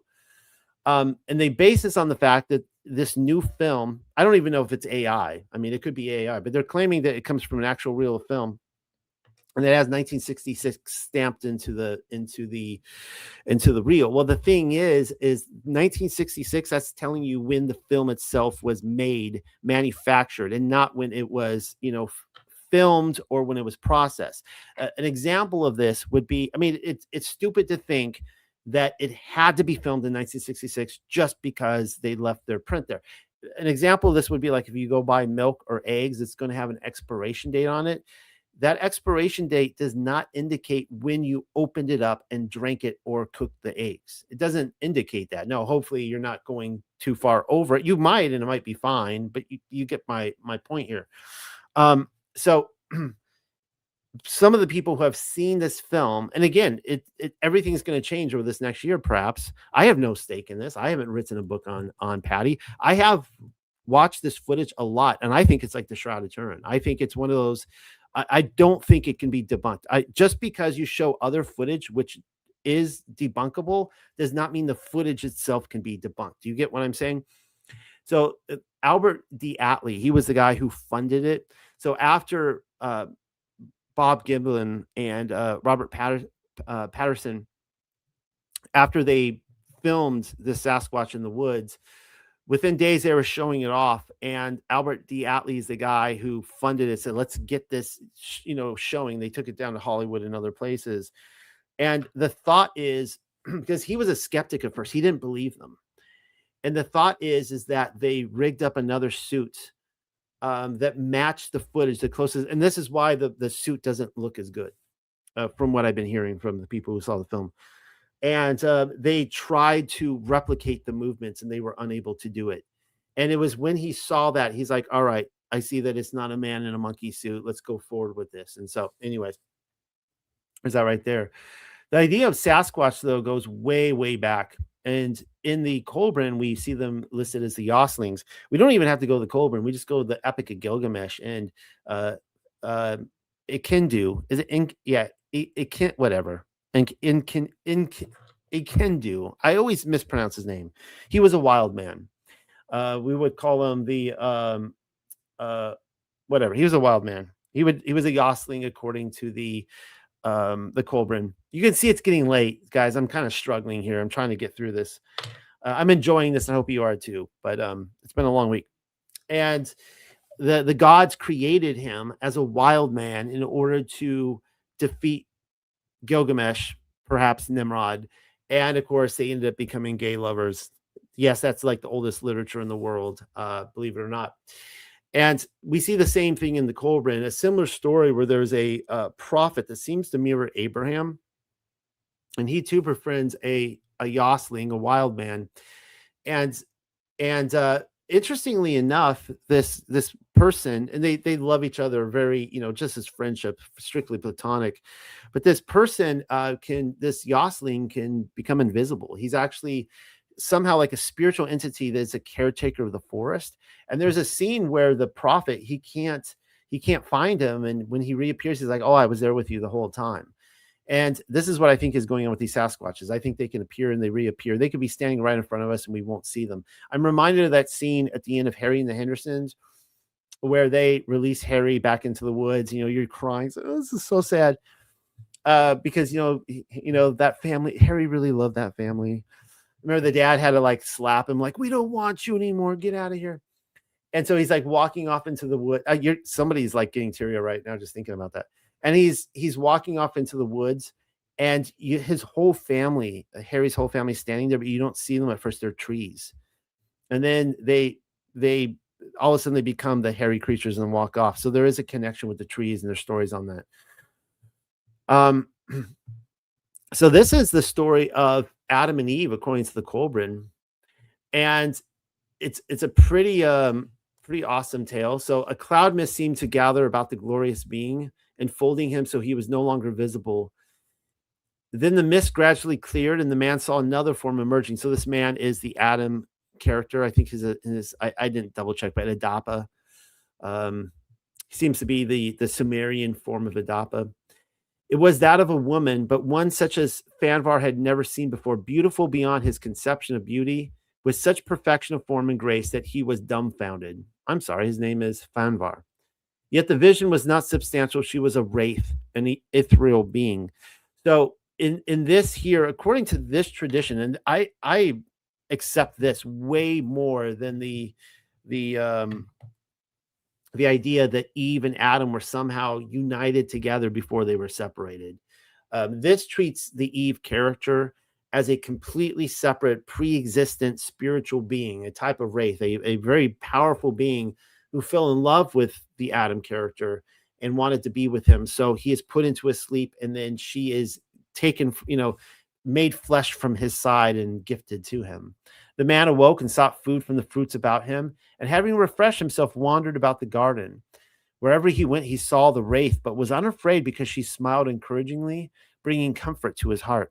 He built himself a shelter and grew strong again, but always, wherever he went, the wraith was not far distant. One day near the edge of the garden, so this is garden land, right? Garden of Eden, he fell asleep in the heats of the day and awoke to find himself surrounded by the sons of Bothus, not true men, but Yoslings, kinsfolk to the beast of the forest. So right there, we see that they are not true men. They are a type of spiritual entity that are somehow united with the beast. And before they could take his strength and wisdom, he lost himself among them, slaying some in his rage, and might before the rest ran away.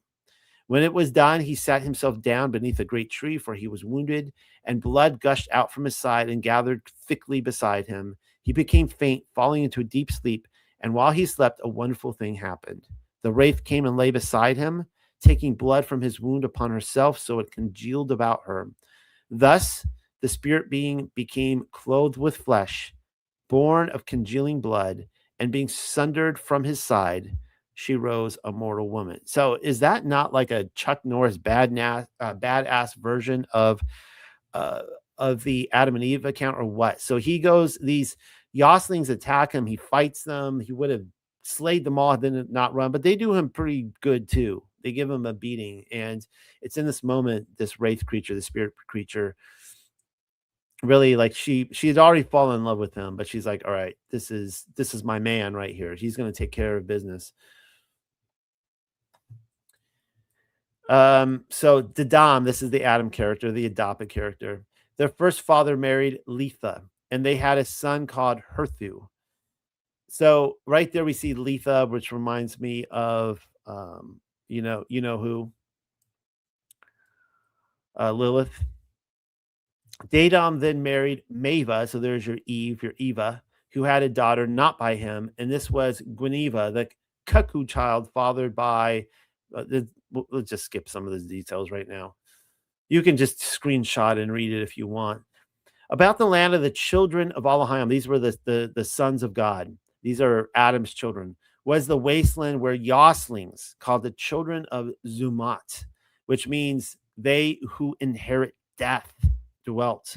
Among these was a certain Yosling, a Sasquatch named Naptinigal, the wily hunter, was the most wise and cunning. He alone was unafraid of the children of Elohim, and he alone dared enter the garden land. And it goes on from there. And as we come to learn that not all the Yoslings are bad, right? There are a lot of bad Yoslings, and this is what I talk about with Sasquatch all the time. They're not all bad. Why are the spiritual entities that we encounter so often bad or wicked? Well, it just makes sense that they would be, because the righteous are typically or the sinners or the righteous are typically minding their own business, kind of doing their tasks, their jobs. They're not occupied with men. They're not trying to get their own glory, right? They're not trying to possess us. They're not trying to overpower us. It's what the wicked would do. It's why they encounter us. It's, so it's, the example I like to give, which is another ugly example, is of a woman jogging through the park, and she doesn't encounter other men. Really, the men just leave her alone, and then a rapist comes out, and even if he's unsuccessful, he gives her a good chase, and she's scared, and now she thinks that all men are rapists and evil because that's who she encountered, right? Well, wrong. That's obviously not the case. It's the minority of men who are like that, but in her worldview, it's the majority of men. So there he is again. What a beautiful shot. I mean, that is the most insane. You can even see the hair on the print there. So I believe there was no AI whatsoever in the cleaning up of this print and the zooming. It was the most clear prints of the whole film. That looks like a real living creature to me. Look at those eyes with the eyelids. I mean, that does not look like a human eye. That looks like a living, spiritual, materialized being right there. I mean, look at the way that the hair growth going, like it's sideburns going all the way up to the mouth. It almost looks like a goatee, and then the hair underneath. And that's a female too. I guess has the eyelids of a female. So we looked at the shaggy goat spirits, the goat men, and they seem to line up with Pan. The other day, I brought on Bison and Butterfly, as they are known now in social media. And of course, they spent the week at my house here for Passover. And they were had rented with some others a house about 3 houses down. There was a lot of people on the street in Airbnbs and giving them private space. And so we did the show from there. And they have the theory that they put forward that Eve was raped as well. She was first, she was told, of course, not to eat from the fruit of the tree. She did, and it intoxicated her. I can jump on board with that because it was an intoxicating grape, no doubt about that. But they put forward the idea that she was raped, and I said at the time, here, I'll give you a little bit of uh, you know, a little, I guess, a breadcrumb here. I'll feed you, so I'll give you a bone. And I showed Pan, of course, who is Ham. And what does Pan do? Well, you can see right here, right? He chases after women, hunts them down. He's a rapist. That's what Ham did by uncovering his father's nakedness. They're telling you right there what he did. He raped his mom. And so, of course, who was his father? It goes all the way back to Cain and, of course, to Hasatan himself. And so this could be an indicator that he was carrying on the tradition of what happened to Eve. It is a possibility. I think it is a possibility to state that maybe originally Eve was, I don't know, because she did go off and tell Adam, hey, I'm having a good time. Why don't you join us? So I don't know. But anyways, there's that right there. I'll let you guys figure it out. I'll hand it to the jury. And this comes from the Travels of Noah into Europe, where it discusses the fact that he knew the company of mothers, sisters, daughters, and that he became Pan.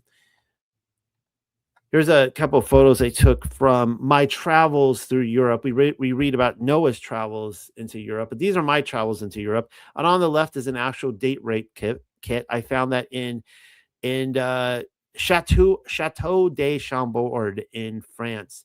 It's that incredible palace that is designed to look like New Jerusalem, with the spiraling double helix staircase that is a aximundi that goes up like the Tower of Babel or Jacob's ladder up to heaven itself above. It's this incredible place. They even have the firmament with the serpents, the seraphim angels, the dragons in the firmament itself staring down at men. But right there, apparently, I don't know if that was original to that place or at what point that showed up there, but they're showing Pan carrying off a woman. And of course you have the drinks in there, the mixed drinks in there to have your very own girl, not voluntary on her own part, obviously. And then over here, it's even creepier. You're looking at Oxford. This is the garden that Alice in Wonderland took place in, where Alice, of course, Alice based on Alice Liddell, where she tried to get into the Queen's Garden. Remember, she couldn't get to the right heights, and she finally ended up there and played croquet. It was based on this garden. You could see Christ College in the background. That's where C.S. Lewis was a tenured professor. And they had there these nasty looking, interesting, there's two goats, right? Just like we see with the Azazel goat, the Yahuwah goat. 2 by 2 they shall go, but then we can see the pan pipes there.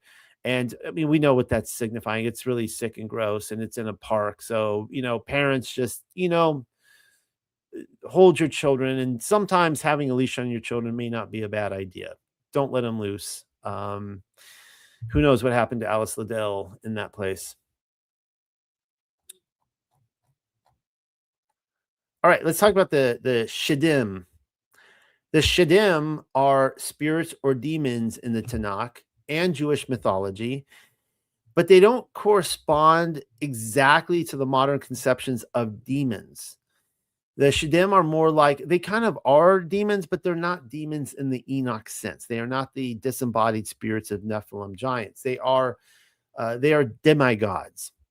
And the Jews treated them as the surrounding gods. They were actual entities, but they were evil entities. And they were gods over the lands where the Hebrews were not. They were not the Hebrew God.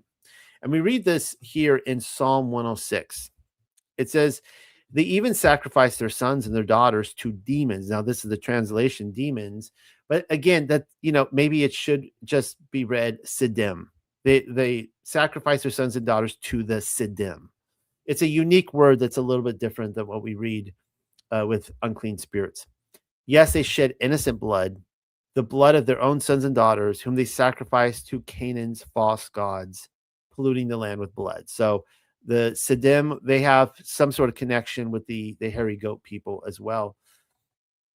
Here's another passage in Dabaream 32:17. He caused him to, unto demons, or unto the Siddim, not unto Allahiah of Allahayim, but unto whom they knew not, newly come up, whom your fathers never feared.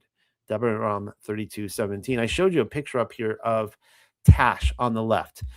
And I'm suggesting that he's a type of Shaddim creature. And I think that was C.S. Lewis's intent.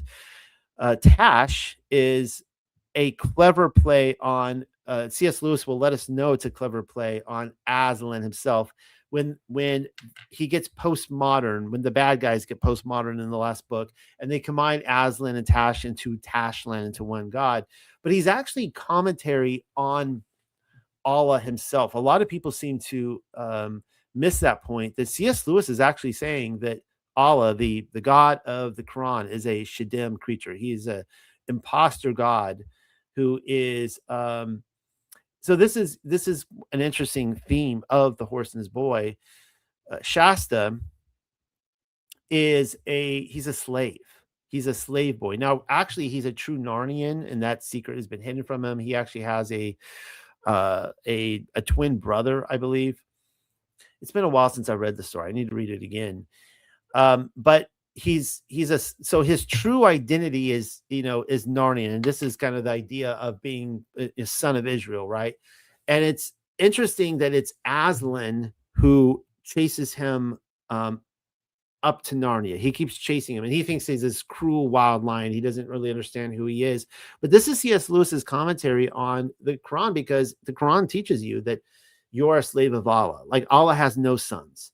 If you follow the Quran, that he has no sons, and this is why it says that Yahshua is not the son of God. People are like, oh, that it's like, well, okay, just understand here what the Quran is saying. It's a logical deduction to make according to Quran theology that Yahshua would not be the son of God, because Allah has no sons. He only has slaves. And so this is Aslan releasing Shasta from the bondage of slavery under the Quran and bringing him to Narnia, the spiritual realm. Spiritual realm, I would sure like to. I'll live in Narnia anytime. Where's the wardrobe? I'll step through.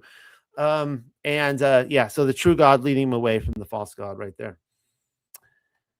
And I think maybe I want to end it there tonight. Let's see what else I have here for you. I might have something else. There's just so much material here. I think you guys got a gist of all this. Oh, what have we here? We have He-Man. I guess I have to talk about He-Man because I did put She-Ra on the cover. This is a new movie coming out this summer. I'm expecting it to be a pretty esoteric film if they do it right, because He-Man is incredibly esoteric. Of course, down there he will always be the true He-Man to me, Dolph Lundgren. He just cannot be replaced. Sorry. But He-Man, She-Ra, and Ashira, that's what I call a section right here. So here we have She-Ra. She was the female counterpart to He-Man. How many of you remember that in the 80s? And so it's kind of an interesting play on words, because Ra is the sun god, but this is the She-Ra. But it's a play. If you put an A in front of that, you have Ashira. So she is basically, the Ashira, the Lilith character that possessed Canaan. And here I show you a picture of Orko. Remember that little like ghost creature, and he would go through portals and stuff. He was a Trollin. He always trolling around, but he was a race of beings called beings from Trolla, and he's called a Trollin. But it's kind of interesting that they would put this into a kid's show, that showing one's face to each other is considered an intimate act. So I guess at least he wasn't being, too intimate with She-Ra for kids, but that's why he always covered his face. Now these are idols have been brought forward of Ashira herself. And I kind of understand, I kind of get it, why people who don't like the feminine Holy Spirit, Hakamaha wisdom, will claim that she is just a just a corruption of Asherah.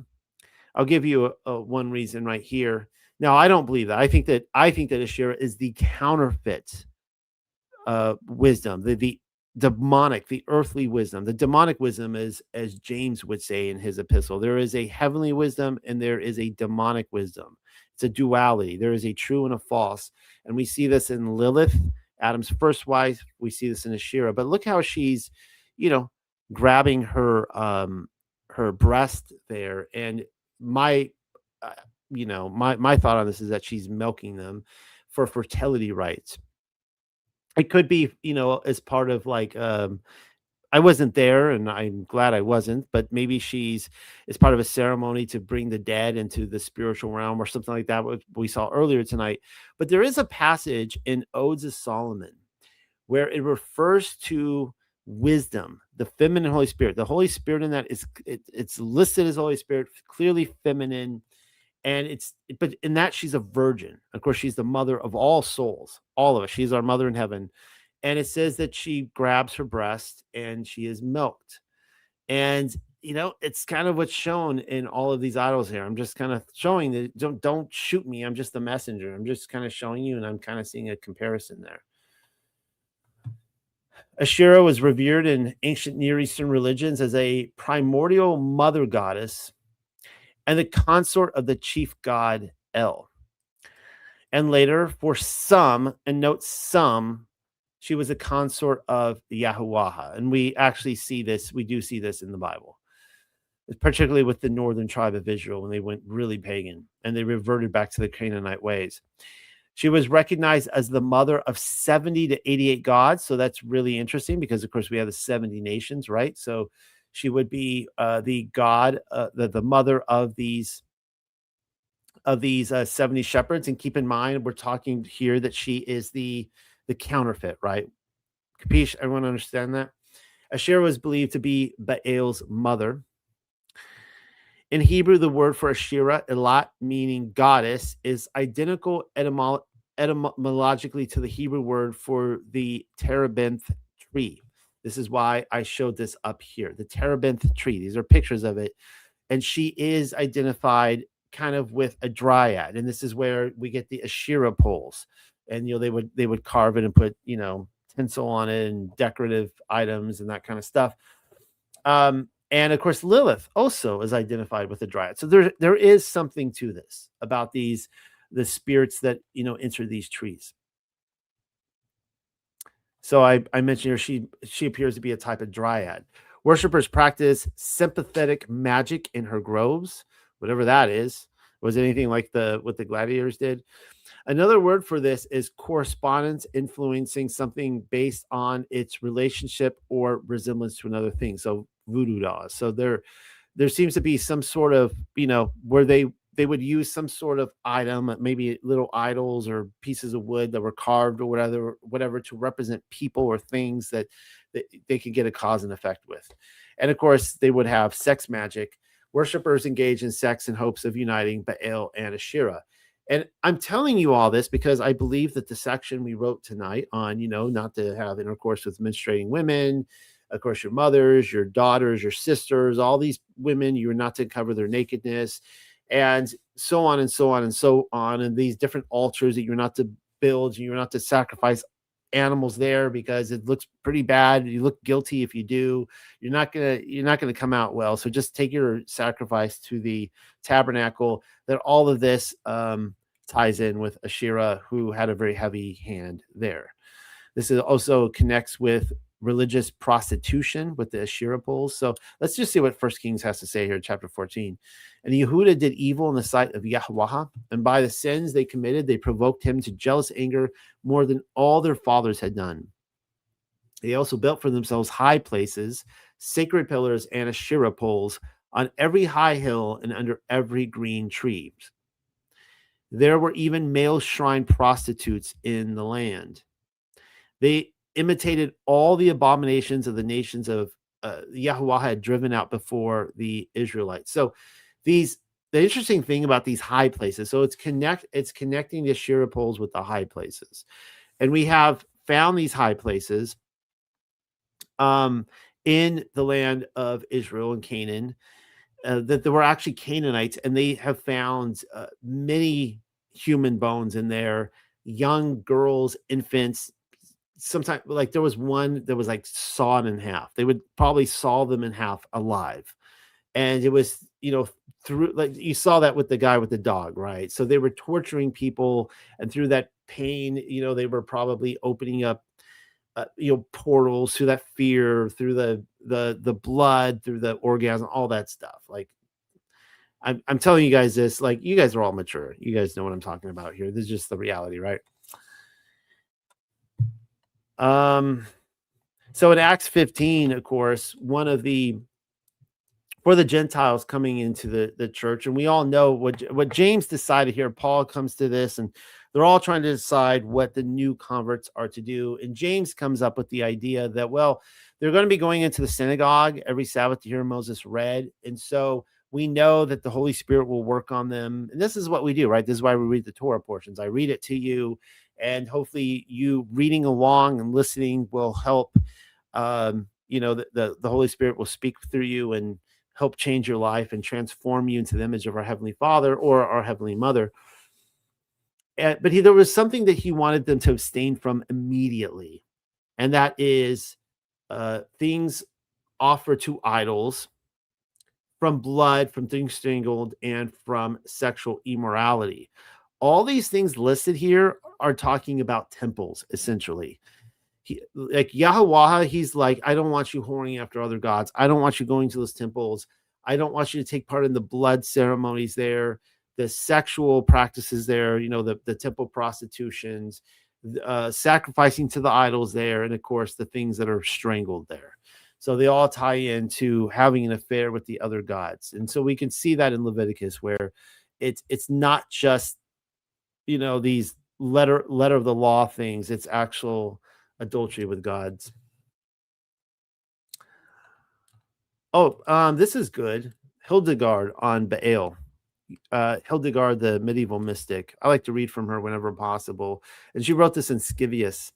The evil deceiver who wrongly usurps the chair of the episcopal office without being elected or properly anointed, and the wicked robber who expels his pastor by the whispers of his henchmen and violently invades his throne. This is the spirit of jealousy, which is murder. And this is what Joseph's brothers did to him, right? They had the spirit of jealousy, as the testament of the 12 patriarchs will attest to. And well, they didn't murder him, but they tried to, right? And so we can know that this will happen to us today, that our brothers of Israel, right, those who follow the Torah, they will have the spirit of jealousy, and they will try to usurp and murder others and take what's not theirs. And this is where we see a connection to the Azazel goat. Remember, you're either going to conform to the Yahweh goat or the Azazel goat. Actually, in this case, it's Baal, but Baal is the son of Asherah. For they are the worst possible state of bitterness, imitating the one who wanted the highest honor for himself and was cast out of glorious happiness into death. And following Baal, who so deluded himself that he wrongly named himself a god and was given over to destruction. Now, this is interesting because she is attributing Baal, Hildegard, to an actual entity. But in this case, it may not be a spiritual entity. She may be referencing a human being, which is what we actually read in the Travels of Noah into Europe, that it was a king in Africa who was it Ethiopia? It might have been Ethiopia. I'd have to check, but it's in that region right there, who decided to raise himself up to be a god, and he was worshipped as the first Baal after that. So kind of interesting that not all gods who are worshipped are actual gods. They represent us if we decide to elevate ourselves to a place of honor and worship, and when we are not put there by Allahim, he could put us there, or when we are or if we were like Satan, who is a murderer, and we rob other people. Oh, I guess I have to touch on this. All right, let's talk about the Moonchild. Of course, ET has the Moonchild all over it, and we see a golem-like creature that is manifesting with the cycles of the moon. And of course, the ending when he's finally released, he's kind of like the Moonchild is born. He promises to be in ET's heart, to always be with him. Actually, he touches his pineal gland up there, which is a little bit important. But we also see the Moonchild in the never-ending story. She lives in this big giant vagina in space, not by accident by any means. And we see that the never-ending story, of course, is about an act of creation, right? When the whole world is splitting apart, and the boy is able to save the world through creation. And they heavily insinuate it right there that there is some sort of discovering of sexuality that is able to he's able to move into the ethereal realm, kind of above himself, which is what Aleister Crowley would talk about in order to do this, the Moonchild and the never-ending story. So speaking of which, here's his ugly mug right there. I'm sorry to do this to you. This is Aleister Crowley, and he actually wrote the book Moonchild. And this is where we get a lot of this research on. I'm going to be showing you quickly, though, the Lost Book of King Og, which apparently is a very ancient book, and King Og was all about the Moonchild. I'm also showing you the Square and the Compass and Freemasonry. You'll understand why in just a moment. So his book, 1917, his occult novel Moonchild, in the plot to this book is about the White Lodge and the Black Lodge. They're two rival esoteric factions engaged in a magical battle to control the birth of a Moonchild, an infant conceived to bear the soul of an ethereal being. So, of course, that's where we get ET, right? He's kind of birthed as an ethereal being. In fact, there's a death, burial, and resurrection ceremony that happens. I remember ET actually dies. He's buried. He comes out. But what does this remind us of? The White Lodge and the Black Lodge, right? We've got the two hands of magic, the left and right. We've got the checkerboard of duality. And I've talked about this a lot in the past. I have papers written on this. I'll just scroll down here really quickly. The Wizard of Oz is what people refer to the most often, where we have the Wicked Witch of the West at war with the Wicked Witch of the South. And of course, they're tapping into this. They represent the same thing, the White Lodge and the Black Lodge. But we also see incidents of this in history with the death of the Caesars of Rome, specifically Nero, who is identified as one of the heads on the Leviathan, one of the heads of the beast. And he is killed down. When Nero dies, commits suicide, whatever, suicided, the big conspiracy theory of the 1st and 2nd century by Christians, by red pillars of their day, was that Nero never died, that he lived on, that he was coming back as the Antichrist. And we have a lot of literature on that. Not going over that right now. But with the death of Nero, it was the end of that dynasty that began with Julius Caesar and Octavius. He was the end of it. Now, keep in mind that Nero was he represents the Dark Lodge. All right. He's I guess, call it the left hand of magic, if you will.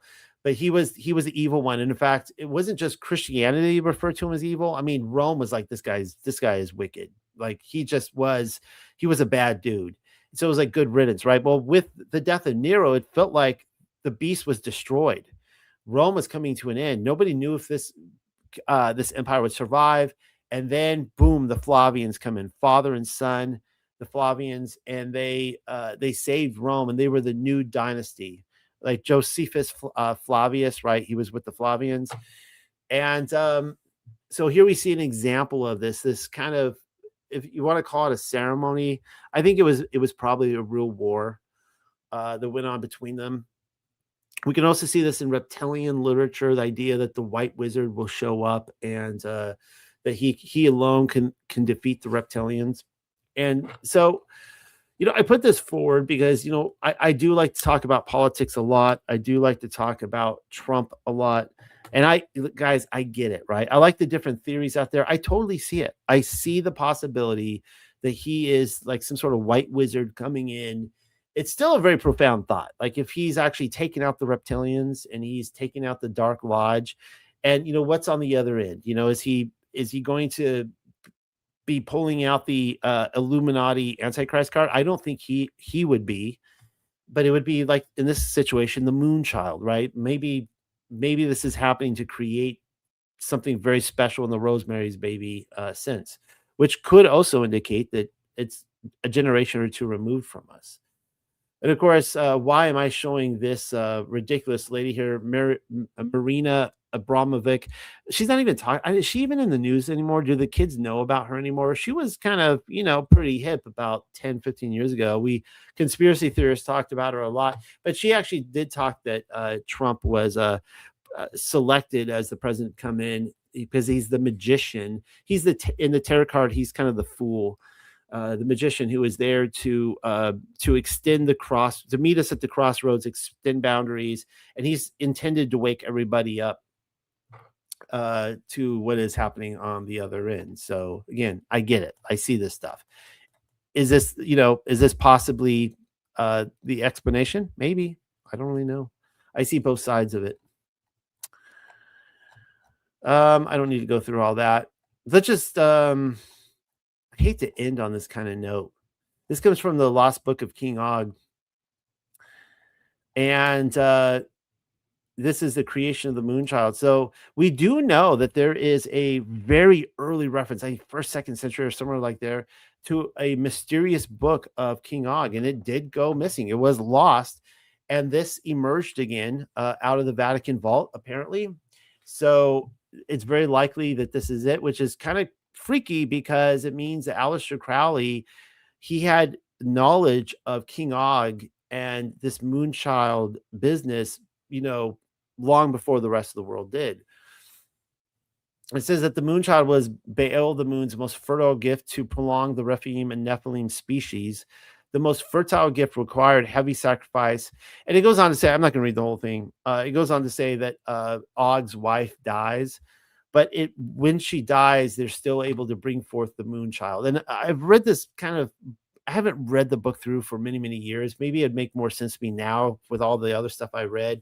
I wasn't quite clear on how the Moonchild was actually created. But this Moonchild was a special girl and we later find that Nimrod kills the Moonchild because Nimrod represents the same kind of thing, the white and the darkness. I don't know. Is Nimrod the light side and Og is the dark? I don't really know. I don't know in this situation, but Nimrod comes and kills the Moonchild, and Og hates Nimrod. And this explains, of course, the civil war that we see happening in Genesis between Canaan, the East and the West. All right. I'm going to just end there tonight. Oh, there we have. Okay, bye. So covered a lot of material tonight. I hope you guys enjoyed that. And I justify looking at some of that dark material just based on the fact that tonight was all about don't do what I showed you. So don't do that. Don't go worshiping these creepy goat creatures that are living in the woods and seducing you. So don't do that. All right, guys. Well, again, I'm happy news that we have the praise Yah. This is his doing. He's here with us. He is fighting this battle for us. He heard our cries. And we have the Paleo-Hebrew scriptures funded, hopefully for 7-10 years to completion. That is so exciting. I'm so thrilled. So, guys, your prayers came through. They were answered. Your sacrifices, those of you who sacrificed in your time, in your pockets, all those things that make it happen, it did not go. It was not wasted. It was not in vain. Praise Yah for that. I'm excited. And I just want to remind you that I want to keep doing this as well. Like, I'm sitting, I am publishing this, but I'm kind of, they're graduating in a way. These widows, these women, they're graduating and they're moving on to something much greater and better. But I'm still here. So please remember me in your prayers. And I need to be taken care of as well. And I want to continue doing this. And I'm managing this whole project. I'm the manager of the Paleo-Hebrew scriptures. I'm doing it for free. I'm getting nothing out of it, but I got to manage the whole thing. I've devoted 10 years to do this and make nothing out of it, guys. So I'm just happy that they're provided for. So I need your help. Love you guys. Hope you guys have a wonderful Sabbath, a restful Sabbath. Do not be like the Azazel goats, okay? Find your rest in Yahshua. Do not wander into the wilderness and find restlessness. Good night, everybody.